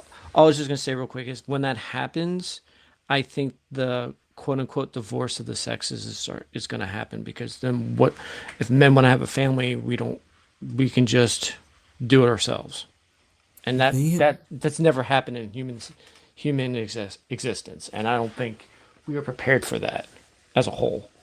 they've been preparing for this since the creation of cyber feminism. And if you want to look at what they're saying about this on the other side, start Googling some of the subsidiary terms that are affiliated, the Okay. auxiliary terms of cyber feminism. And they they already have legal proposals. There's different demographic breakdowns of this. It's why when I highlighted a lot of the work I did with Hive Theory, which is on my channel, I did some work analyzing Dr. John Calhoun's work, and I started doing overlays on what was going on with fertility, childbirth, etc., and tracking these trends all over the planet where the industrial first world was kicking off. And these patterns are emerging, and there's already philosophies tied to governing it, regulating it, and it's directly connected to the fourth industrial revolution. I think we're already there. I think the fourth, I mean, in my eyes, and I'll let someone speak after this. Fourth Yeah. revolution Mr. O, you actually had it is. next. I'm sorry. Freeman's coming up after Mr. O. You got it. Go ahead. Go ahead. Yeah, I was just gonna say, I think the fourth revolution is information. So whoever can get the information out and disseminate and monetize it the best, they're gonna win. So it's with using AI. It's first in, last out. So if you can develop something first that everybody can use before someone goes to the next thing, you're gonna win. And that's basically how everybody makes money today. They either compartmentalize something or they find a need, and then they go from there. So I appreciate you letting me talk. What's going on? Mr. O, mic check. You there? Mr. O, he said he'd be right back. Freeman's Journal, are you there? I'm back. I'm back. I'm Oh, back. you back? Oh, you are there. Okay. What's going on, Mr. O? Oh, not much. What's going on? Nameless protagonist. What's going on? Bandit. What's What's going on? Freeman's Journal. And What's going on? real quick, Sheep Stay Sleep. We just added you to the show, by the way. Give us one more minute. We're gonna get to you. You got another guy ahead of you in the line, but welcome to the show, Sheep. Salute, Uh, salute, fellas. Well, Mr. Oh, please continue. Sorry to interrupt you. No. I had literally had just came back from my little particular business endeavor, aka I'm stuck at the white man's job too. I had missed the question. Can you repeat it, sir? If there was a question asked. No, not a question at all. I was just wondering what was your take on anything that was said today. Pretty much. Everything that has been said today, as far as like the red pill and feminism talk, I believe that we are at wit's end. I agree with what y'all had said probably like a few minutes ago about this being like the last draw, and even one of y'all said the Paleolithic. I can't never say that word. The Paleolithic era. So we talking thousands upon thousands upon thousands upon thousands of years just can't get right. We just can't get right. We are what we are, bro. Even with AI, robots, all this correctiveness, you'll think that we have basically to the point of civility that we're supposed to be just like walking automatons, basically could do no wrong, but yet here we are. I still think we went wrong with trying to commoditize human relationships. I think it's the tendency to go in that direction because there's very specific groups of people who want to hinder progress for the sake of profit. And it's not the majority of people, and it's not people we'll ever come across on an everyday basis, but they're behind the scenes pulling levers, which is why I mislike trying to pit these things on entire systems. There are people who have influence and inject deliberate intention and power at key moments to make this happen at key institutional levels. And that's how we got here. Public education is probably the biggest vector that set us up on this track. And you can see this play out whenever you look at the liberal democratic model being employed globally, because people would, as a stipulation, restrict access to the global economy to how much of this education your country adopted. And that's how we can start finding the pattern that emerges from these things and how it's spreading and why. Freeman's Journal, mic check. Freeman, mic check. It looked like he didn't come back yet. Sheep Stay Sleep, bro. What's going on, brother? I think we've spoken once or twice on some other panels, but you never been here before. Welcome to the gang, bro. What do you got to offer, man? Well, I'm gonna just say, first of all, salute to y'all, man. I just wanted to come up here and say that a lot of these conversations are becoming counterproductive because at the end of the day, these are all smoke screens to keep a lot of us men confused about what we should be actually paying attention to. A lot of these things are psyops, and a psyop is a psychological operation. And a lot of us are caught up on these psyops here on the internet, and it's doing nothing but having us run in circles. If y'all notice, we're back to political conversations. If you've actually studied the manosphere, been around the manosphere, we've had the political conversation 10, 15 years ago. So if you notice, a lot of this stuff is running men in circles, which proves we're not making any progress. So at the end of the day, as men, we got to start looking at the spiritual side of this stuff. And this is just my opinion. All of this stuff has a spiritual aspect to it. And the people who are deciding to do what they're doing, they're working for a certain spiritual force that goes against everybody, that goes against humanity. And we have to get out of the racial conversation if we're going to pay attention to what's going on with humanity. It's not just happening to us, it's happening to everyone. Everybody has had their time to be destroyed by the so-called powers that be. Every race. And we have proof of it. All you got to do is go and look it up.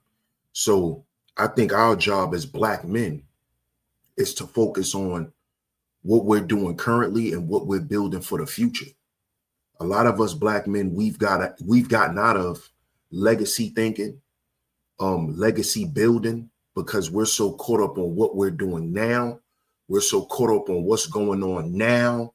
We're so caught up on what we gotta have for now that we're not even thinking about a future as men no more. We don't have no vision because we've allowed these psyops to keep us nearsighted, which means you can't see far. And a lot of us brothers, this is why we're not building anything and setting our families up for anything in the future, because a lot of us don't believe in the future no more as men. We don't see anything prosperous in the future. We don't think it is going to be a future. A lot of us think the world going to end soon. So a lot of us men are not planning or building toward anything. This is why we're anti-family. This is why we're talking about artificial wombs. None of this stuff is going to make it into the future because all of this stuff is demonic and it's going to be destroyed. And as men, we should understand this. We should understand that none of this shit is going to work. It never has. It's not going to go into the future. None of this stuff is. All of this stuff that we talk about that we think is going to plague us and all of that, it's not going to last. None of it. I want to wrestle with an idea that you laid out a few minutes ago when you first started talking, and it's about the manosphere going back to politics, right? Now, there's a personal contention of mine, and this is why, like, I've been in my own way trying to pull the conversation as far to the right as I possibly can, because from what I can tell, the things that men want, and especially black men in this manosphere, it has to just be right wing politically. Like, there's no room for it on the left wing. And I think when you talked about a psyop, and you said we got to get away from the racial thing, where I Hood, you're breaking up. Breaking up, Hood. Yeah. And then Pookie, I'm sorry, I'm sorry. Yeah, I don't think we can hear you because you may not be in a good spot. While he's getting that fixed up, Sheep, let me say this. I agree. Yeah. I agree fundamentally with what you're saying, and I want to highlight one point here with political Mandalorianism. And it's funny, I call it political Mandalorianism. Axiom number 1 says political parties are tools, not families or religion. Political parties are factions and groups, and they are not in and of themselves anything but instruments to be used to achieve a specific policy goal and power objective. Analyze them as tools, not as ideologies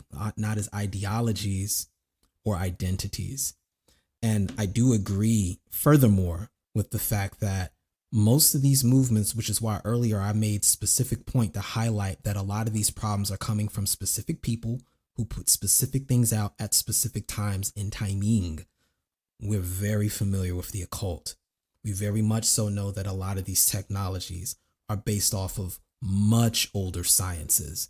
And you can just have an entire conversation with how far back some of that goes. Shout out to Mesopotamia and all the stuff they got written on there. And this is a big reason why fundamentally I advocate for this apolitical stance and removing oneself from religious orientation and getting focused on spiritual orientation, which doesn't have to mean spookism. It's just other vectors of understanding that the contract applies to more than just the law, that there are more laws that apply to just policy. Absolutely.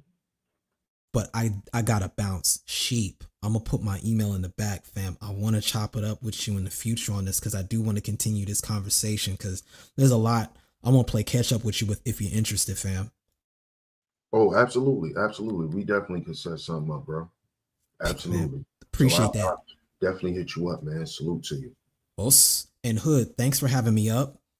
Let's have a conversation again on some specific points because we still got to have the Marxism convo so we can do this surgery and let people really understand what that is versus the way people think it is so that we can get back to being objective about some of the points, especially since you are taking a clear hardline right position, which I really think is just a reconstruction position. But we can have that convo in the future also. I think you're probably right about that. I'm not arguing something totally new. It's a very old position, so maybe it does come from Reconstructionism. But yeah, we gotta come back to this, and this is why I wanted to have you up in the first place, because I know you and I were kind of touching on something, but we didn't have the isolation to really flesh out any ideas. On that note, fam, y'all have a great rest of your day, man. Thanks for having me up. Peace. Thank you so much for coming through. KMS, welcome to the show. Freeman's Journal. We're going to come back to you in one more minute, but I wanted to ask Sheep, the thing about the manosphere going right wing, what I wanted to point out was the George Floyd thing. It was like the psyop. Like, as you were talking about being pulled back to the right, I think we're now kind of just shaking off the George Floyd energy, bro. That was a huge psyop in a lot of ways. Like, not that it happened, but the way it was treated. And so I do think we need to kind of be a little bit more conservative as opposed to liberal. And I agree. What I meant by going back to politics was just simply having a political conversation. A lot of times, there's a lot of new people around, so a lot of people think that the Black manosphere being conservative and having more of a conservative mindset is nothing new. If you go back to Manosphere 1.0, a lot of those brothers were Black conservatives, and shout out to all those brothers. So that's what I meant by that's what I meant by going back to the political aspect. And basically my point for bringing that up is to show us that we've really made no progress. We're going in circles around here. So if we're going to start, if we planning on moving forward, then the conversation needs to be more structured, and we need to get away from talking about women and feminism and all of that goofy shit and the red pill, and because all of those shits are psyops. None of that shit has helped nobody, because if you are right wing, you can't be against family. So you're gonna have to find you a Black woman to have a kid by, or some woman to have a child by. So you can't be anti-family and be right wing. So all of this talking about Black women shit is irrelevant. It's pointless, because if you're a conservative, why do you care about a liberal chick? Why do you care about a left wing broad? How the fuck does she affect your life? How does she affect your legacy? I'm gonna tell you why it comes up, Sheep. I'm gonna tell you, and it's a real practical reason, because Black women in particular are the most liberal as a group. And so when you kind of boil this conversation down to the Black man, Black woman of it, you can't get away from that huge liberal issue. And then that's when conversations about feminism and all that come in, because now you're looking for reasons to explain why your good faith is not received well. Right, but it's not received well by an opposition. The opposition is largely the women, bro. They're a political and social opposition that you shouldn't seek to deal with anyway, is my point. I don't mean to interject, but no, I agree. But I think that the overarching issue is that if it's about having a Black community, you're gonna have to deal with this Black woman to some capacity.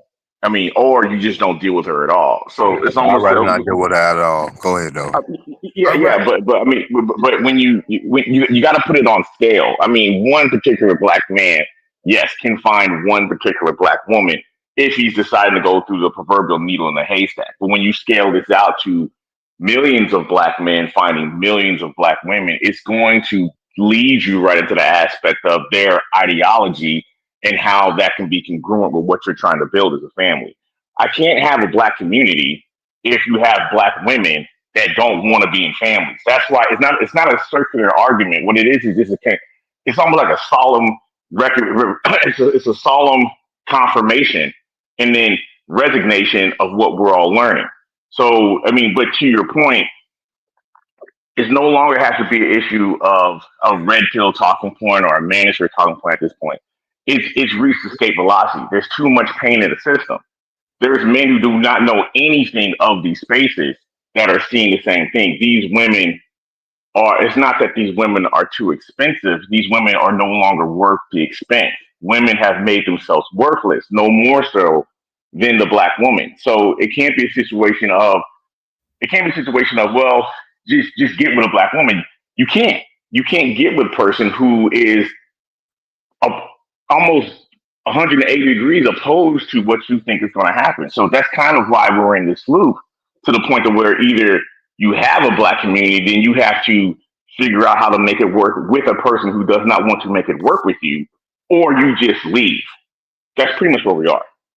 And again, this is an age-old argument in the manosphere. The manosphere brothers since 1.0 have been having these arguments about trying to get black women on board to see certain things a certain way. Listen, I'm not opposed to black men dealing with other groups of women. I'm not the black man that tells a black man, you got to get with a black woman. No, get with the woman that's best suitable for you. We agree. Because at the end of the day, I'm more of pro-God than pro-black. I'm more of what's right than who's right. I don't know. That's where my stance is. So my thing is for the black men who are about building community, right? These are the men that should be focused on doing what's best for the community. And that's with whoever's going to support what we have going on. It does, to me, I don't think that a black community, right, has to just be full of black men and black women. I see. If I can just answer to your 2 points, I do agree with you. But we both would be collectively under the understanding that whatever the black community will become runs through the black man. Full stop. If we can come to that agreement, then I agree with your premise 100%. And then my second point is that I hear your frustration and I agree and understand your frustration. You also have to make just a slight bit of room for the notion that people turn 21 every day. People turn 21 every day. People go to bars every day to celebrate their 21st birthday. They don't know what they're doing. They get drunk. They eventually learn how to drink responsibly. This is so to your limitations, which I also agree with about why we constantly having this conversation over and over again, is because people are turning quote unquote 21 every day. They are learning this. They're understanding, hey, maybe it really wasn't my dad. Oh my goodness. A lot of the issues I see my dad complain about with my mom, I'm seeing that in women I'm dealing with. What is going on? I'm being told one thing, see another. So there's always going to be a way for people going into that. Now wait. Before we go too far down the line, I wanted to actually break this up because I was gonna get Freeman's journal in there. We kind of stepped over his shout out to Mike. No doubt, you got it. And we're gonna kind of just let it be a rolling conversation. But I wanted to get Freeman in on this. Freeman's journal, Mike check. Yo, can y'all hear me? Okay, yeah, you in a car like me, bro. You got it. I can hear you. Okay, so I think the reason that these conversations go in a circle is because you are still using the old framework, right? I always mention the fourth turning because we are in a new era, right? This is kind of like showing up to a golf tournament in 2025 with golf clubs from 1960, right? You're ill-equipped. So when the off-ramp of this circular argument is family, right? And why people go around in a circle and the space in general goes around in a circle is because once you accept that it is family, right, what's the first problem you run into? It's the fact that these women don't want you, right? And it's better to stay in this unending circle than to admit that. So, like Nameless was saying about the forcing a fair contract, there is no way that you can force a fair contract unless you even have the concept of self-determination, right? And I think the piece that Nameless may be missing is as soon as you put the race in, that is going to supersede self-determination. Because if it's a racial framework, it's something that happens to you, not something that you go out and make happen, right? So, and that's that's why you keep going through this huge circle. And like the other brother was just saying about getting another woman, right? That is self-determination. The solution is asymmetric, right? The only solution that is happening right now are like passport bros, the NBA draft, right? The NFL wives pictures. That's the only thing that is changing their behavior, right? These panels don't change their behavior. A lot of these panels are impotent, honestly. These these panels with men and women on them are just kind of pathetic, and you're not going to talk them into it. You're not going to appeal to their better nature, right? It doesn't exist. If you have self-determination to go say, F it, I'm going to do it on my own, that is the only thing that they're going to respond to. So, pardon me. So, I mean, that's where we're at, right? The community, air quotes, doesn't exist, right? A guy that lives in freaking Long Island, or what's the neighborhood? What's the upscale neighborhood in New York area?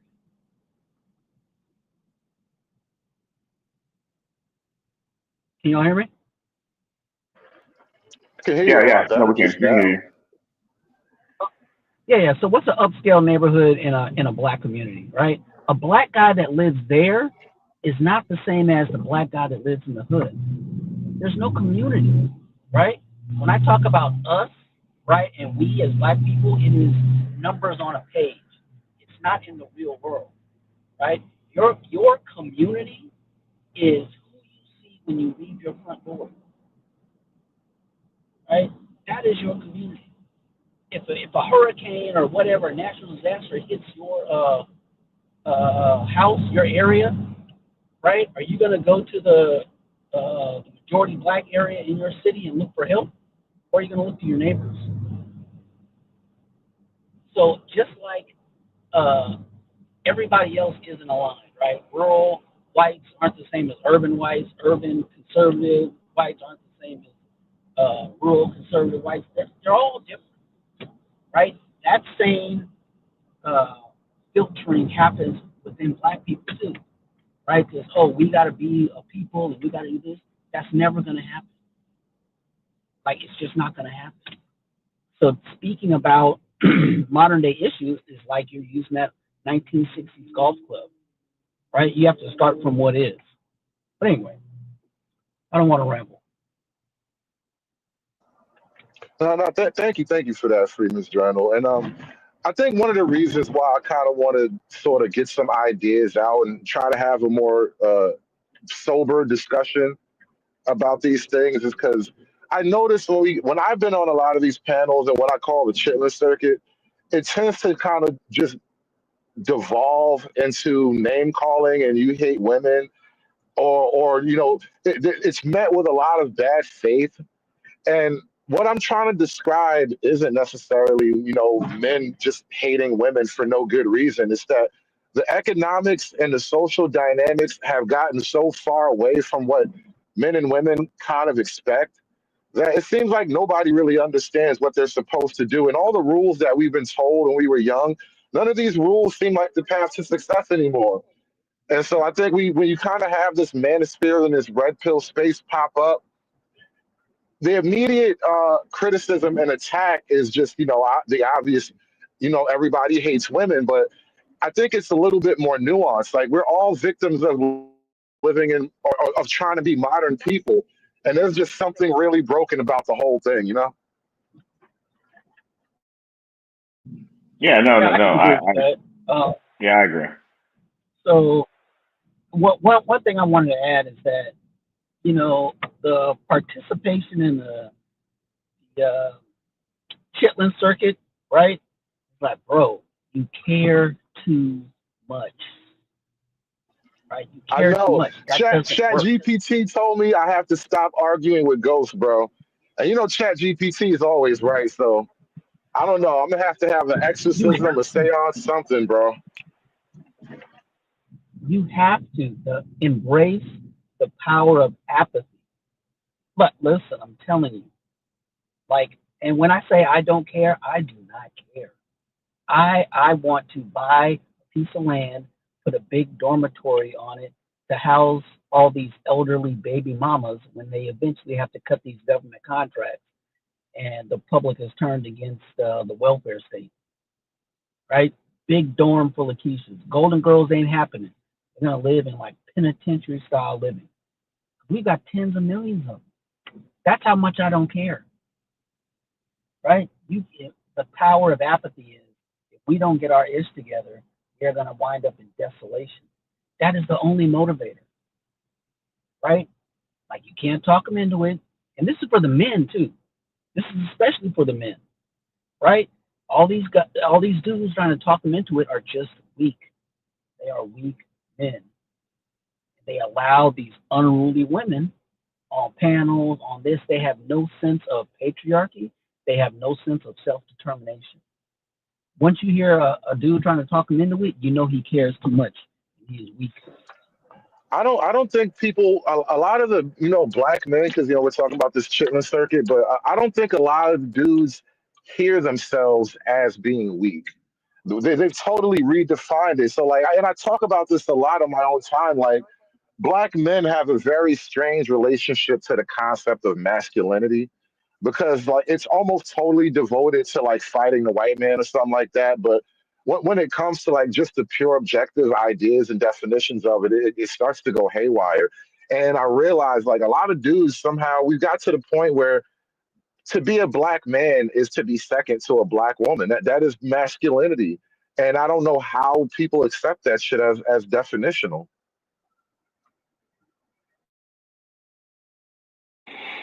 And I think that Yeah, me either. Crazy. what the brother was saying is absolutely right. When you got a bunch of men who are trying to beg women to get shit together so shit could be okay for us, that's not masculine at all. I don't remember men when I was growing up who begged their wives or their women to stop arguing and to stop complaining. And I saw my grandfather, he did shit regardless, whether my grandmother said something or didn't like it or not, because that's what masculinity is. Masculinity is actually going against what society deems to be normal. This is what men has done throughout human history. This is why men have built everything we have in society, because we've done things to go against what everybody deems to be normal. You see, when we wanted airplanes, a man built the airplane. When we wanted cars, a man built a vehicle. So we're as men, especially as black men, we've moving away from that. And our masculinity today is based on what we could do for a woman, which actually shows the lack of fathers that has been in a lot of our men's lives. Because a man doesn't teach you that you a man based off how you could take care of your woman and what you could do for your mother. That's not what a man is. I was taught by my father that a man is somebody who can take care of himself and who can take care of others. And not taking care of others just financially. It's about guidance. It's about direction. It's about what you know as a man, how much you know, the knowledge you possess, the skills you have. Black men today are not focused on that. We're focused on why we can't make this black woman happy based on my pay grade. And this is the argument. This is why we get caught up in feminism and the red pill and all of these dating conversations, because a lot of our masculinity is rested in what we can do for a woman, because a lot of us was raised by single mothers.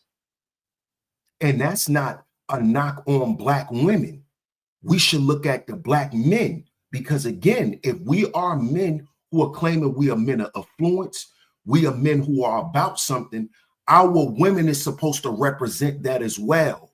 The woman you take on in your life is a representation of who you are at that current time in your life as a man.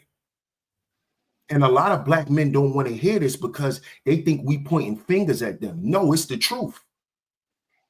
Who you take on as a woman and put a child in also shows what type of man you are too. So don't come on here crying about what this woman did to you as if you never saw signs of this when you was dealing with this woman. And all this does is it creates a level of counterproductivity amongst Black men when we're supposed to be having more productive conversations instead of talking about how women want to keep being hard-headed. When I was growing up and men came together in my house, they wasn't talking about how they wives wasn't listening. I don't understand that. And I think that we need to get off that type of shit because it's not masculine at all. Women sit around and talk about men all day.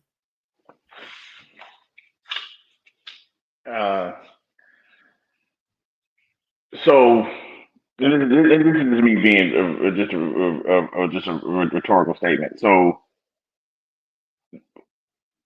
what women do we deal with in aggregate? I mean, because once again, the reason why the family structure is important because the family structure, a man and woman become a family becomes a community becomes a society. If we want a black family, it for most men in aggregate, it would probably be with a black woman. I'm under your understanding and acceptance that I think the black family goes through the black man, not the black woman's womb. I do agree with that, but a lot of men don't, due to your point of saying, single motherhood and so on and so forth. So there's going to be a situation where, if for a lot of men, it's going to be a situation where black family is with a black woman. So there's going to be a conversation of wrestling that. There's going to be that point until enough men accept the fact that, hey, a black community starts with me and goes through me, and whatever woman I have, be it black, white, or otherwise, that becomes an extension of the black community that I'm starting. But until we make that transition, you're going to have men trying to figure out how to get these women who have said in every form possible that they don't see the black man as a person worthy of respect on any level. So it's an argument. Now, as far as with you, and I understand you come from a very patriarchal household. Most black people didn't. And if you go to a greater extent, most of America didn't since the Tinder's doctrine. We've never had our children. The Tinder's doctrine more or less dictated that the responsibilities of the children go to the woman. So this is it's a systemic issue that when you really look at it transcends race. It's the issue of the technocrats giving the power to the women as a buffer class to keep the men down, more or less.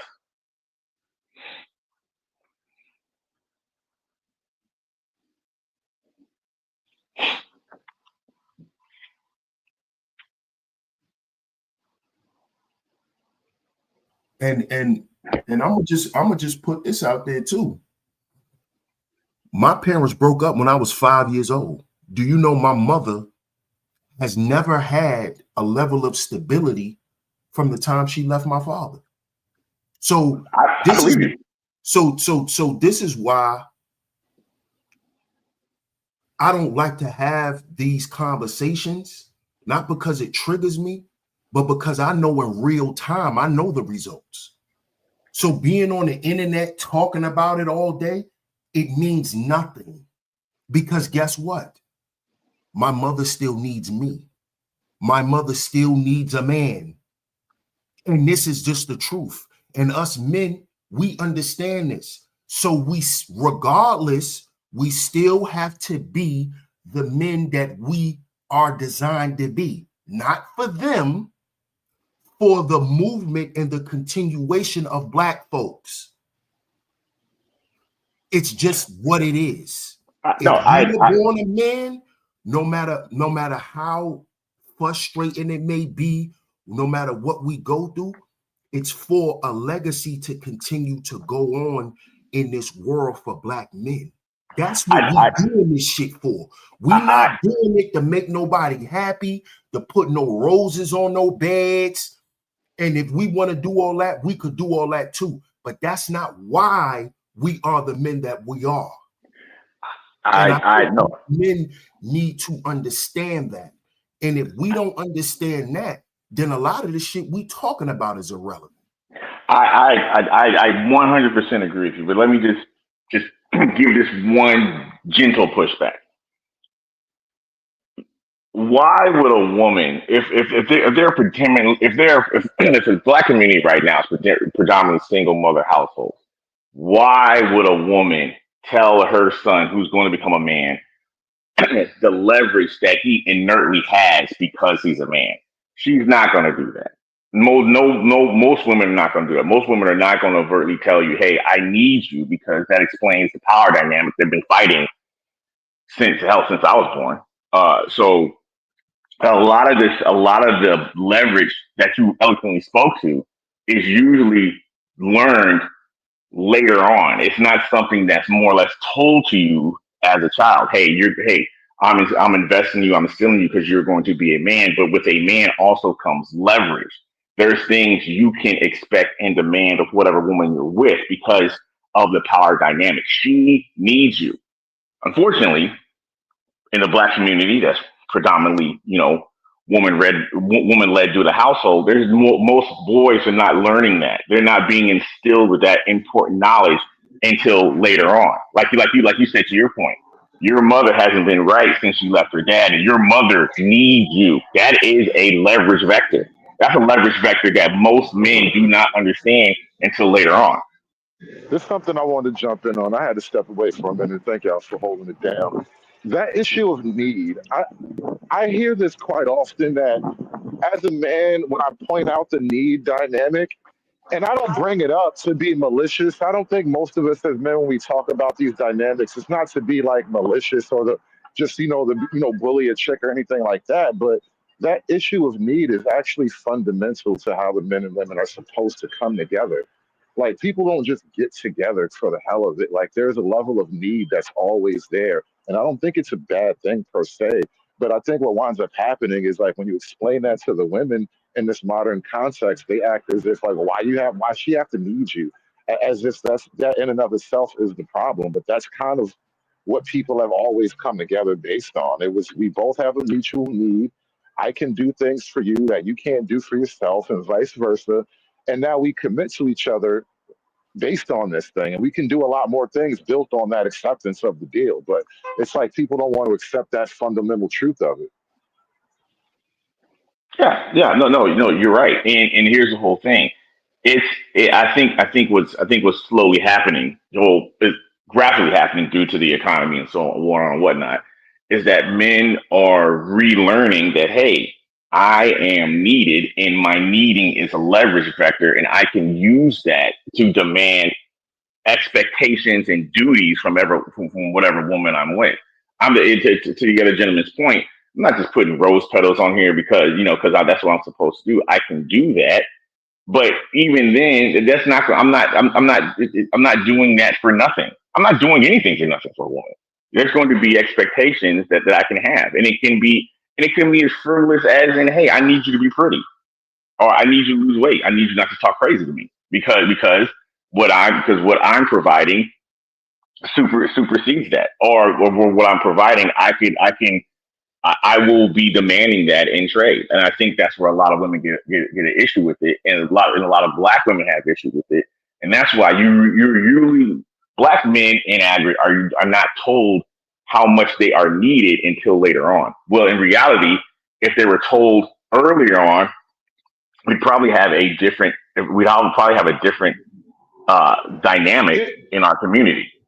Here's a question. Well, But and I already think I know the answer, but I'm throwing it out there for the sake of show and all that. But do you suppose that modern black women resent the fact that she may need a black man, or just modern women resent the very nature of needing men? And this is a yes, thing that I think women themselves have to come to terms with. It's something that's been lost in this whole era of modernity. But women have been kind of programmed and conditioned against the very idea of needing a man. And now we have this government that's entirely dedicated to help that whole situation be sustainable, right? The government will sustain her not needing a man. And that's what Nameless said before, where the government effectively comes in as a type of alpha male. But I think the very idea of men needing women and women needing men is the fundamental truth that we keep trying to get away from. Yeah, no, no. To your point, I mean, the obvious answer is yes. But I think not only that is that for a woman to say that, particularly modern women nowadays, and then just to our conversation, the black modern woman, is for her to experience an existential crisis. For at least the past 60 years, she was told that more or less the black woman is better than the black man, literally just by birth. And that black men are either A, defective white men, or B, defective black women. So for her to say that, hey, I actually need this person and I might actually need to follow his leadership would definitely, it becomes a situation of an existential crisis, because now it's like, okay, I thought that this person, I thought I was, if I'm this person's better, why do I need them as a role of, for substance? Why do I need to follow this person who I'm clearly a better than, or have I been lied to? And then so it's almost a world shattering event, really. No, it's cognitive dissonance. And Yeah, I think that, women are kind of, they speak of it resentfully, as in, well, you're supposed to want to be loved. I to want her love. And in theory, that's great, right? In theory, that's great. But in practicality, I need a more solid commitment than just the idea of her quote unquote love. And I think when you have some kind of hardcore relation, like that's not hardcore, but we have actual tangible things that we actually produce for one another, it just makes it a more practical reality. Like the whole thing about love just doesn't really apply. Like women yeah, want it to no, be that, but I don't think it's that. And it was that was a myth. That was never really the reality of it, I think. yeah. No, no, absolutely, no. I mean, me being loved would be nice, but what I need is the dishes washed. I need you to wash the dishes. I need you to wash the dishes when you're happy. I Right. need you to wash the dishes when you're sad. I need you to wash the dishes when we have an argument. I need you to wash the dishes when the kids are sick. And what I mean by wash the dishes is that I need you to be dutiful and duty bound to our relationship. Because you know why?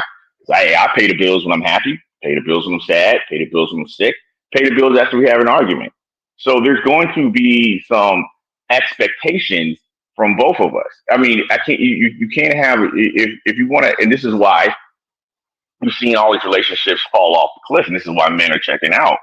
It's because there's too much pain in the system. It is literally a bad deal to the point to where it has superseded any talks that we've had. I mean, once again, I'll circle back to this about an hour ago or so. Men don't have to know anything about your channel or anything about what I'm saying right now or what the red pill is or the manosphere or any of that stuff to know that, hey man, this is a raw deal. I link up to this woman. Every everything I'm doing is literally backed by law. I have to do this, and this woman just can run out here just free, and then one day she can just graduate from the marriage and burn everything that I thought I was building with her to the ground. I don't get to see my kids, this and the third. It's an issue where men are looking at that and say, "Hey, no, I don't want no part of that." Or and then let's take a step back from marriage. Take a step back just from dating and mating. I'm either Chris Brown or I have to go to a 5-star steak dinner for this woman just to take pictures of the food and then tell me no, thank you, I don't like you, and then swipe left. All the while, another person, a Chris Brown archetype, can say, hey, why don't you go ahead and serve me up in a McDonald's drive-thru? So You know there's too what? many there's too many vectors. There's too many negative data points I Can want I? to from women I want to for men to I want to close. sign on to this. I want to close on the note that I kind of opened up with, which is to say, and I want to get you guys' last thoughts on this, but which is to say that you can't blame the manosphere for the nature of the changes that are happening on the societal level. I'm just reading the weather to you, man. I'm explaining meteorology and shit. It's not my fault that the clouds are moving over your head. And so I think people are blaming the manosphere in a way that it's just not like that. And then now, if you look at the nature of content, like the new wave of manosphere content, it is 90% women talking. It's literally playing clips of women and then some AI voice coming in the background. This is exactly why men are not dating anymore. Like, it's literally that simple now. I don't even have to get up there and explain brief false law and all this hypergamy and all that bullshit. Like, you can just let women talk. And so it's like, you can't blame me for this anymore. But yeah, I want to get you guys' last thoughts on that particular issue. It's not really the manosphere at this point. It's just the way it is now. Hey, the old saying is you can only fool people some of the time, but you can't fool people all the time. You know what I'm saying? If it wasn't for the Mansfield Hood and the panel people in the chat, people was gonna eventually wake up, bro. I mean, the writings was already on the wall. When so-called the aesthetic man of any society, any community, the successful patriarchal type of man can't maintain or have a wife in this current landscape because she could change her fucking mind anytime she want and leave with half of his wealth. It's basically like the runs on the wall. They was gonna be like, man, this was gonna happen anyway, without the Mansfield or not. Yeah, I'll leave it with this. Just to quote Kevin Samuels, "Men want cheese pizza." What you're seeing in social media is women like, well, why do men want cheese pizza? Or women like, well, here's some lasagna. Or women like, hey, I don't believe in cheese pizza, but here's a cheeseburger. What the deuce is down to is that there is no fair. It's not even a fair exchange. There is no exchange. Hey, here is men are literally saying, hey, here is what I want. Women are saying, I don't want to provide that. So it comes to the point where a man's like, okay, if you're not going to provide that, then it's not going to. I'm not going to deal with you. And it's really at the base level it's that simple. And the reason why people are starting to panic is because, to Nameless's point, Daddy Government was the one playing the alpha male. What happens when the alpha male kicks you out of his house or kicks you out of his lifestyle? Then you out there, and now you're trying to circle back to with hey big head calls to the other person, and the other person's like, hey, I still like cheese pizza. Well, I don't have cheese pizza to provide. Then I don't know what to tell you. I don't know what to tell you. So women are eventually going to have to figure out how to get on the man's program. And if they don't, they're going to be out there. And more men are realizing that this is just a bad deal. Sheep, I guess you get the last thought for the guest. Please take the floor, brother. Yeah, salute to y'all, man. I just wanted to say, as far as the love aspect goes, love is an action word. So as men, if we don't understand that love is an action, love is not just it's not a feeling, it's an action. Love is something that's shown. Love is not a noun.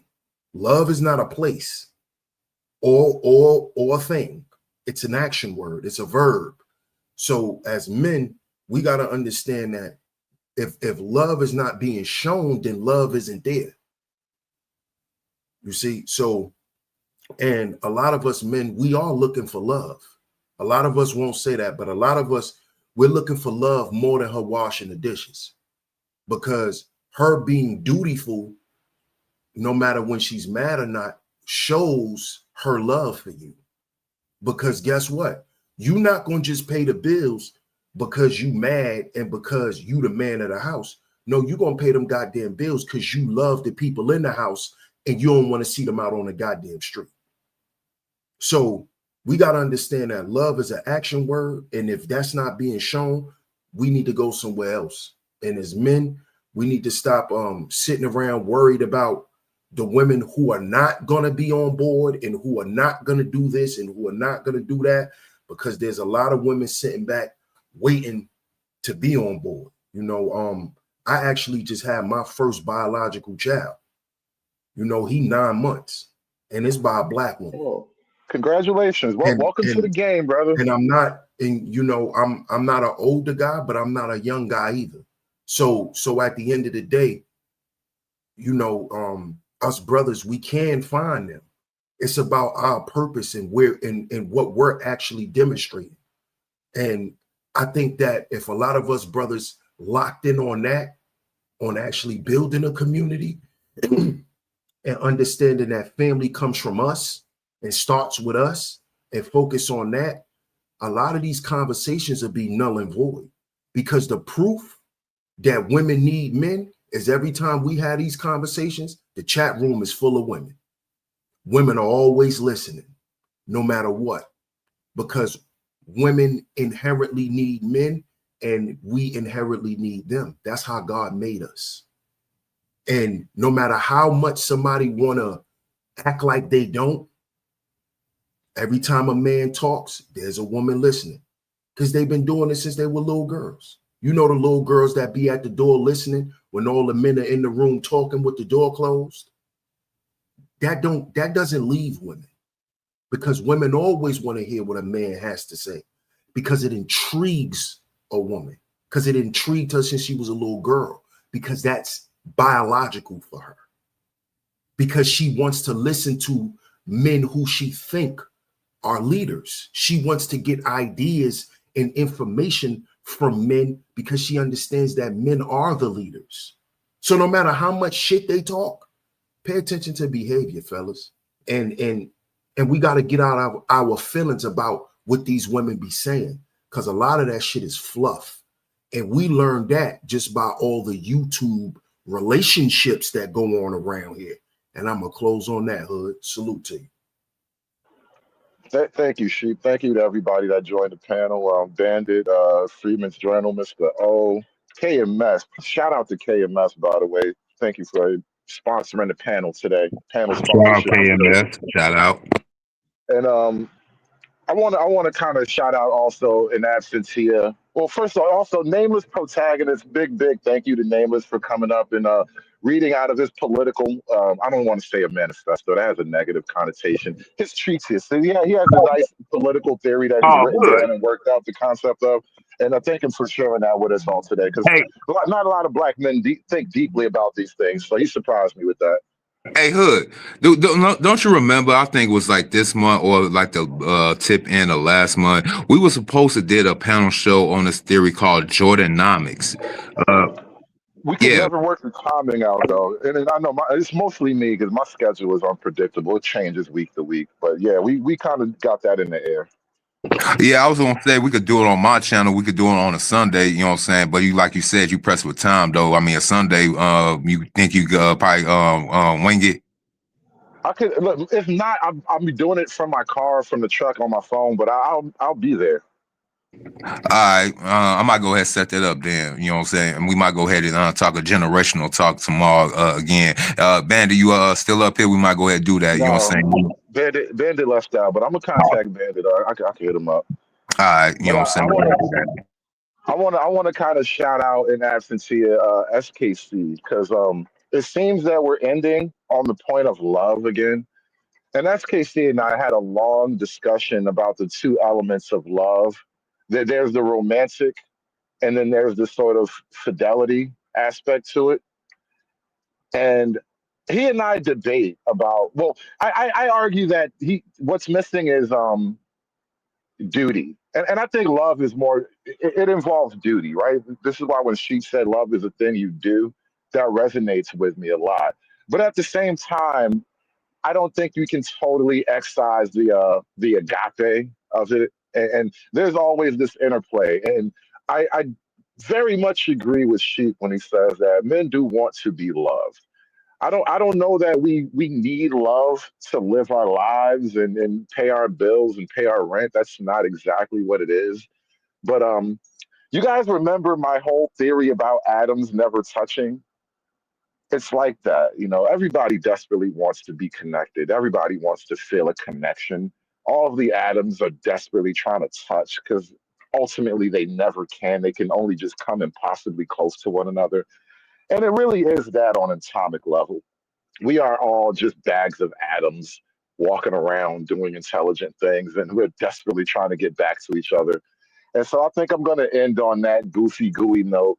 Thank you so much. I blame Sheep. I blame Sheep. Stay sleep. This nigga started talking about love, and that shit made me get all emotional and shit. I blame that nigga. I'm putting this on you. We're ending this by blaming this other nigga. Shout out to Sheep. Stay sleep. We need more love, goddammit. I'm done. I'm done with life, and it's all Jermaine's fault. It's always Jermaine's fault.